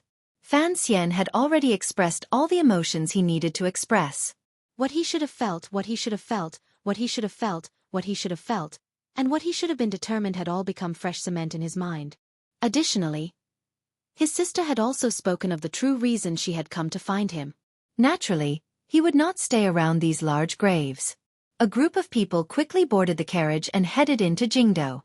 In the carriage, he listened attentively to his sister's account of what had happened in the manor. His furrowed brows gradually relaxed because the matter was much simpler than he had imagined. It wasn't a big matter. The matter involved the Jingdo magistrate. It should have been a big matter. However, these struggles and conflicts in officialdom were not much in Fan Xian's eyes. They were just slightly troublesome problems. She came this morning. She only said she was here to visit the princess. According to Master Tang, looking at her gaze, she probably still wants to find you, Fan Ruoro said in a low voice. Sister-in-law has entered the palace. There is no one in charge in the manor. Additionally, she knows her identity is sensitive, so she came to find me. What is there to be sensitive about?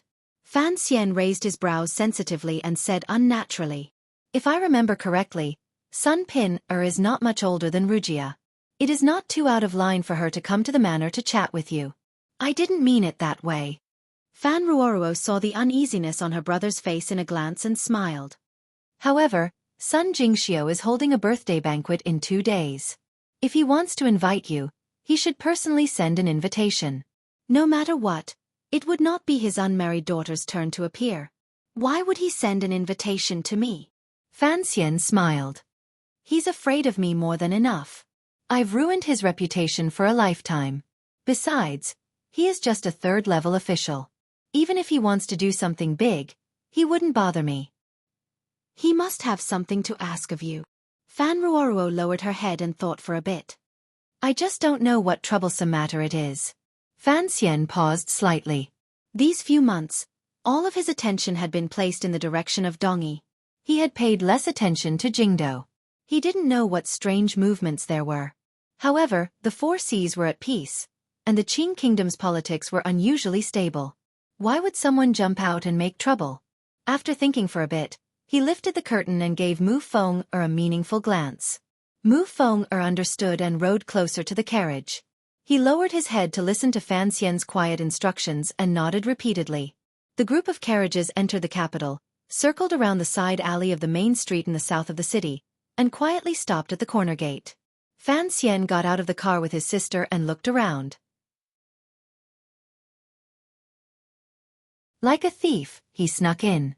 After entering the garden, he was not in a hurry to go to the side hall to see the young lady of the Sun family. Instead, he made a shushing gesture and hid in the number 3 quiet study. Fan Ruoruo looked at him in astonishment. She thought that along the way in the carriage, it was clear that her brother was very concerned about the Jingdo government's matters. Sun Pin was clearly in the side hall. He could have just gone and asked directly. Why was he hiding here?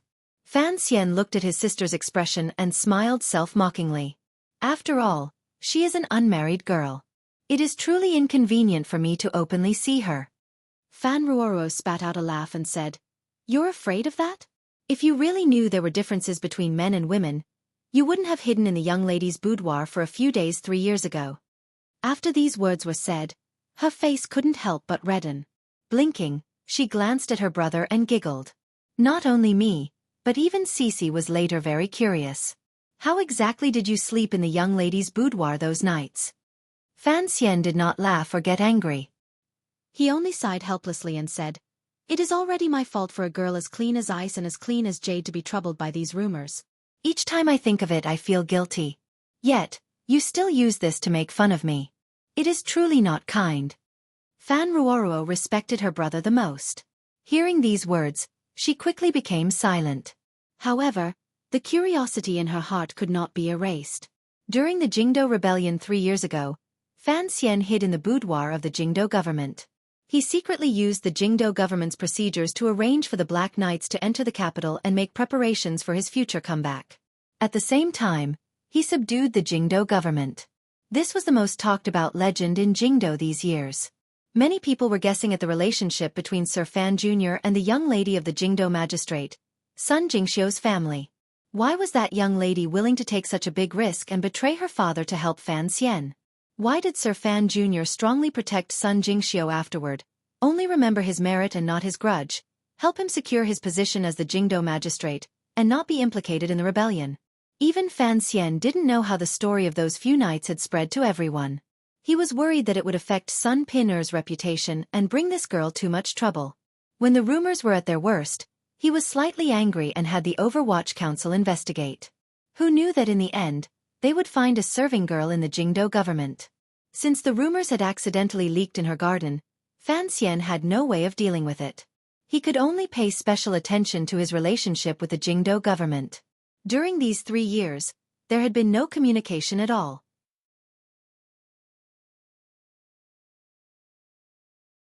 Even the Jingdo magistrate, Sir Sun Jingxiu, probably knew what Fan Xian was thinking and was deeply moved. Other than official business, he didn't even send a name card to the Fan Manor. After staying in the study for a while, Mu Feng led his uncle, Mu Tai, in. When Fan Ruoruo heard the knock on the door, she had already hidden into the back room. Fan Xian looked at the sweaty face of the head of the first bureau, Mu Tai. Looking at his dark face, he couldn't resist saying, "Although I am in Dongyi, if there is any major movement in the capital, you have to quickly let me know." Mu Tai had already learned from his nephew that Fan Xian wanted to ask about the Jingdo magistrate's matter. He had already made preparations, but he heard the faint displeasure in Fan Xian's tone. His throat couldn't help but become dry. He didn't argue anything and directly placed the already organized files on Fan Xian's table. Fan Xian picked up the files and looked through them one by one. His brows gradually furrowed. A moment later he sighed. During the few months he had devoted himself to Dongyi, there had indeed been some movement in the capital. Not only Sun Jingxiu, but the lives of a few other officials had also been wretched. The Ministry of Revenue and the Ministry of Appointments began to secretly investigate these officials. As for the specific matters to be investigated, there were all sorts of things. Having been in the Overwatch Council for a long time, Fan Xian knew that no yamen could be completely pure. As long as they investigated hard, no matter what the reason was, they would always find some problems. The Jingdo government was being investigated in secret by a few departments. It was beginning to bear an unbearable pressure. As the saying went, a storm was brewing. It would probably not be able to hold out much longer. The officialdom was the most sensitive. The civil and martial officials had caught wind of it. Even if they didn't add insult to injury, they began to look at it coldly. No wonder Sun Jingxiu had suddenly thought of holding a birthday banquet. He probably still hadn't figured out the palace's intentions. Was it a routine investigation, or was they preparing to use this matter to have him resign? Holding a birthday banquet could clearly see the palace's attitude. Fan Xian shook his head. He thought to himself that this magistrate did things seriously and righteously. Even if he had stood on the wrong side during the Jingdo rebellion, it had only been a technical error. It was this kind of personality that made the emperor tolerate him for another 3 years. It was also this kind of personality that made him unable to see just what the palace wanted to do. He still had the delusion that he could continue sitting in the important position of the Jingdo magistrate. Fan Xian saw at a glance the deep reason for the storm in the officialdom. The officials, including Sun Jingxiu, were all not very clean. Although Sun Jingxiu had performed a great service in the end, at the beginning, he had stood against the emperor's final edict. Those officials had not stood too firmly during the Jingdo rebellion and were suspected of being opportunists. The emperor was settling accounts after autumn. 3 years was not too late. Given the emperor's sinister personality, how could he let go of these despicable officials who had wavered in the past? Mu Tai saw that he was lost in thought. He swallowed and moistened his throat. Carefully, he reminded him. The limelight began with the Ministry of Revenue and the Ministry of Appointments investigation. It was definitely something that the Hall of Governmental Affairs agreed to do. This was a reminder to the commissioner that changing the Jingdo magistrate might have come from the palace. It was a reminder to Fan Xian not to clash with the emperor's intentions for the sake of a young lady of the Sun family. Fan Xian smiled. He had no interest in falling out with the emperor at a time like this. Furthermore, it was not worth it to fall out just for the position of Jingdo magistrate. Even if the emperor wanted to force Sun Jingxiu off the stage, he would not go so far as to kill him. Since it was so, he would let the emperor vent his resentment that had not been completely vented. Suddenly, his heart jumped. He remembered that the emperor had once promised him to keep Sun Jingxiu safe. He shouldn't go back on his word so quickly. Even if he wanted to go back on his word, he would have to look at his face. It was impossible for him to have the Hall of Governmental Affairs appear. He furrowed his brows and asked, "Has Who the Scholar said anything about this matter?" Presently, Who the Scholar was the leader of the Hall of Governmental Affairs. If the emperor truly wanted to use the Hall of Governmental Affairs to make this arrangement, then the Hall of Governmental Affairs inclination should have come from Who the Scholar's lips. No. Mu Tai glanced at him and said, however, that he Zhongwei once said something after drinking, and the pressure on the Jingdo government increased. Everyone in the Overwatch Council, including the people in the Fan Manor, knew that Fan Xian greatly disliked He Zhongwei of the Hall of Governmental Affairs. Thus, no one dared to show any admiration, respect, or any other positive emotional evaluation of He Zhongwei in front of Fan Xian. Fan Xian laughed coldly and said, after saying something after drinking, he made the Jingdo magistrate lose his appetite. This, sir, he is quite impressive. Although he said this, he understood that given the emperor's recent trust in He Zhongwei was only using his mouth to announce the emperor's intentions. If Sun Jingxiu knew what was good for him, he would have long asked to resign. However, it was clear that this Jingdo magistrate was not a clever person and did not realize this. Fan Xian thought deeply for a long time and then said, I know about this matter. Mu Tai glanced at him and did not tidy up the files on the table. He only said, even if you want to go to the Sun Manor, you only need to remind him. There is no need to do anything else. I know. You talk too much. Fan Xian waved his hand angrily and had the uncle and nephew leave. Before Fan Ruoruo came, another servant came to report that Yang Wanli had arrived. Fan Xian's spirits rose. He thought of how this bastard was doing very well in the Ministry of Works Yamen, and had devoted his heart to political affairs. It had been a long time since he had come to pay his respects. How could he be free today? Fan Xian was very happy and quickly had someone invite him to the back of the manor. Unexpectedly, when Yang Wanli entered the study, his dark face was full of grievance. Yang Wanli was already the vice director of the river department of the Ministry of Works and a proper official in charge. Given this speed, it was certain that he would become a minister within 10 years. However, it was not entirely because Fan Xian was supporting him from behind. This official had experienced the tempering of the harsh sun on the Jiangnan dikes. He was no longer the pedantic scholar of the past who only knew how to talk about saving the country. Instead, he was a proper and capable official, which was why he had risen so quickly in the Ministry of Works. Thus, Fan Xian was surprised to see his expression today. The two of them said something in low voices. Fan Xian's expression became uglier and uglier. In the end, he only said a few comforting words in a low voice and had him leave. Yang Wanli rarely came to the manor to visit. Fan Xian secretly knew that he did indeed spend every day in the yamen, so he did not find it strange. On the contrary, he purposely helped him save time. After Yang Wanli left, Fan Ruoruo walked out from the back room. Furrowing her brows slightly, she said, "What is it now?" Fan Xian's expression was heavy. He thought for a moment and then replied, "It's around the same time as Sun Jingxiu's matter. He Zhongwei is becoming more and more arrogant. Whoever I want to protect, he extends his hand to." Fan Ruoruo listened quietly. Only now did she know that Yang Wanli's life in the Ministry of Works Yamen had not been very smooth recently. The Ministry of Revenue was also checking accounts in the Ministry of Works Yamen. The focus was on the Metropolitan Water Bureau he was in charge of. There was even the shadow of the Supreme Court and Ministry of Appointments behind it.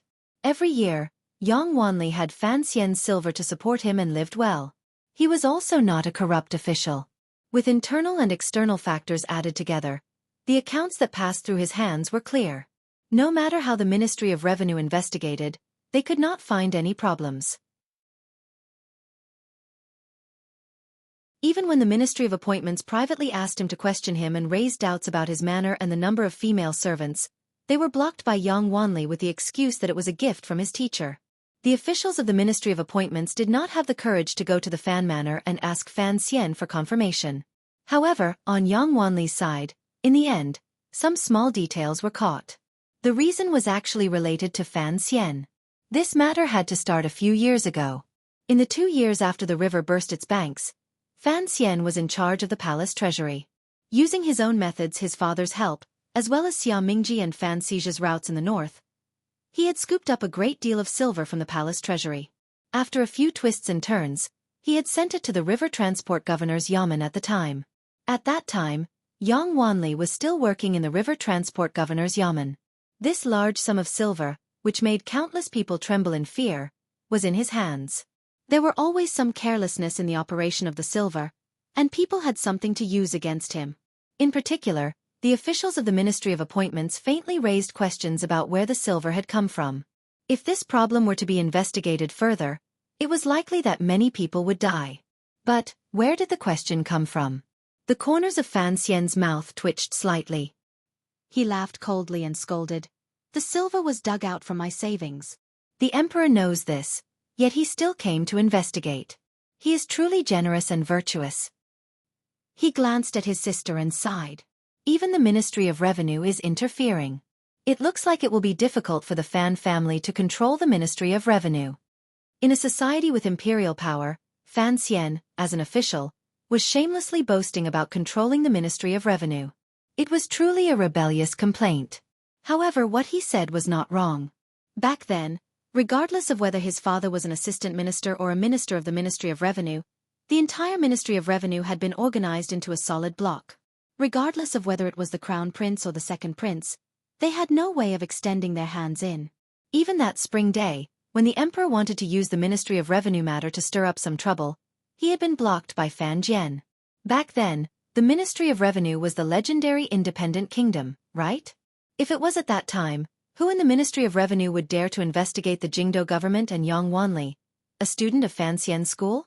Even if they couldn't stop the higher-ups from investigating, they would probably have secretly informed Fan Xian.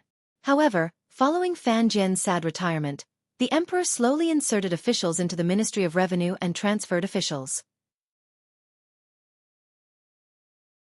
The present Ministry of Revenue was no longer the Ministry of Revenue of the past. Each time Fan Xian thought of this, he felt angry on behalf of his father, although this anger was unreasonable. After Fan Xian brought up the name He Zongwei, Fan Ruoruo fell silent. Her face was slightly awkward and self-blaming. Fan Xian glanced at his sister and was silent for a moment. He then said, "Don't think too much. He Zongwei alone would not dare to act against my people. This must be the palace's intention." "Of course." Fan Xian lowered his head and continued. "Looks like this popular sir he has also given up on the idea of a marriage alliance with our family and currying favor with me. He has decided to follow the emperor's wishes and be a loyal dog." He huffed coldly and said, "He Zongwei knows that the emperor has raised him up to fight against me and that he will only die a horrible death, but he has no choice.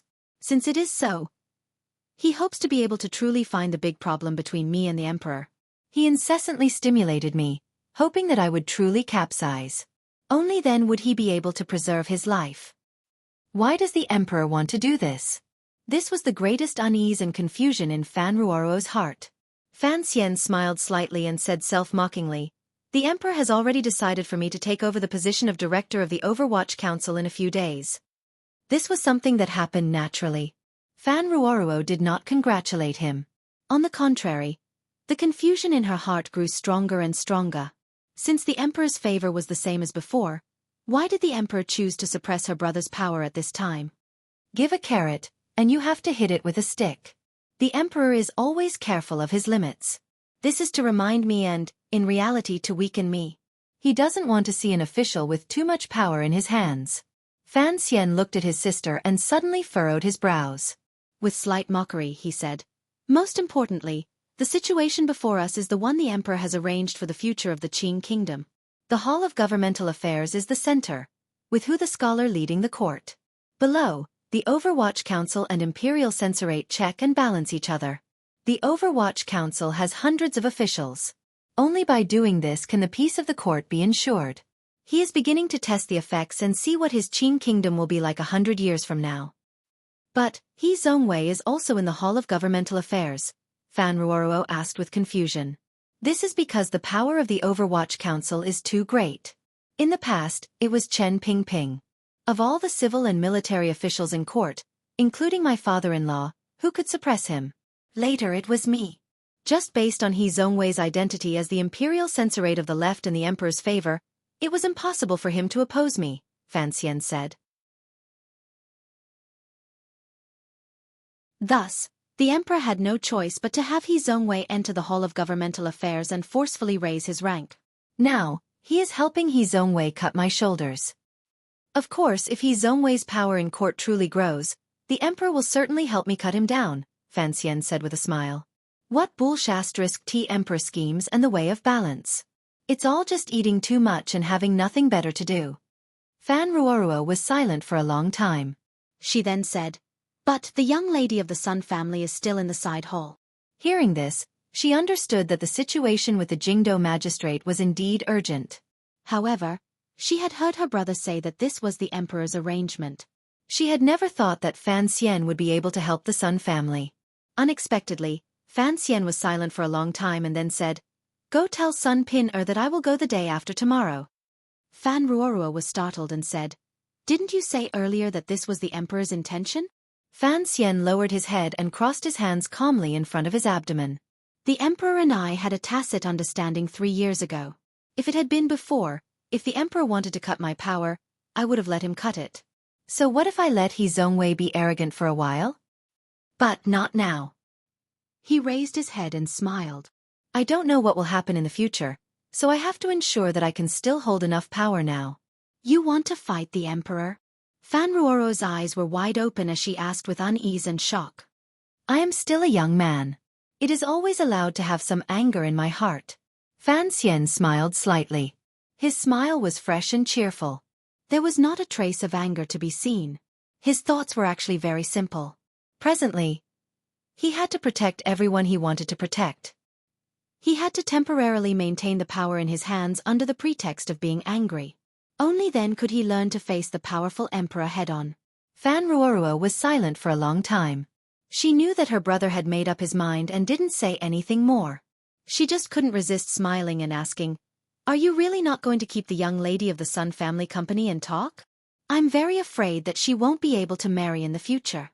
"It's better not to see her," Fan Xian said helplessly. "Just tell her that I am looking forward to the birthday banquet the day after tomorrow. I didn't think that while I was having so much fun yesterday, I would still stir up some trouble. It's a bit of a headache. However, I really don't have much energy, so I'm too lazy to argue. Relaxing and having fun is the right way, right?" The title of today's chapter is the name of a variety show. Who has seen it? Haha. Let's talk about the last few sentences of the month. Dear leaders and comrades, we've been following that lewd old man for a whole month. Whether it's speeding up a few steps and catching up with him to intercept him, or following him intimately, we've scared him so much that his little heart is pounding. We're waiting for today. We're waiting for today.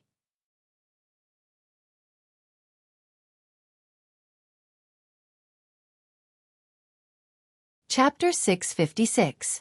I also know that these words aren't as awesome as I said a few days ago. It's mainly because of Liang Hechuan's influence. Monthly votes aren't AC Nielsen's ratings, but they're even more evil than ratings. On one hand, it's the most direct ranking, and on the other hand it's the most direct money. In any case, I have to pull one last vote. Who knows what you bad people who only voted 3,000 words today will come up with? In short, the monthly ticket is evil, but it's also my favorite. You, that's you, don't turn your head to look at other people in the internet cafe, and don't look at your wife who is playing Fight the Landlord on her laptop. That's you, put down the evil monthly ticket that people love and hate. Thank you everyone, Thank you everyone for your hard work and support this month. You're tuning in to the Xueqi's Martial Arts Saga YouTube channel. Don't forget to subscribe and join us on this journey to catch the most captivating stories.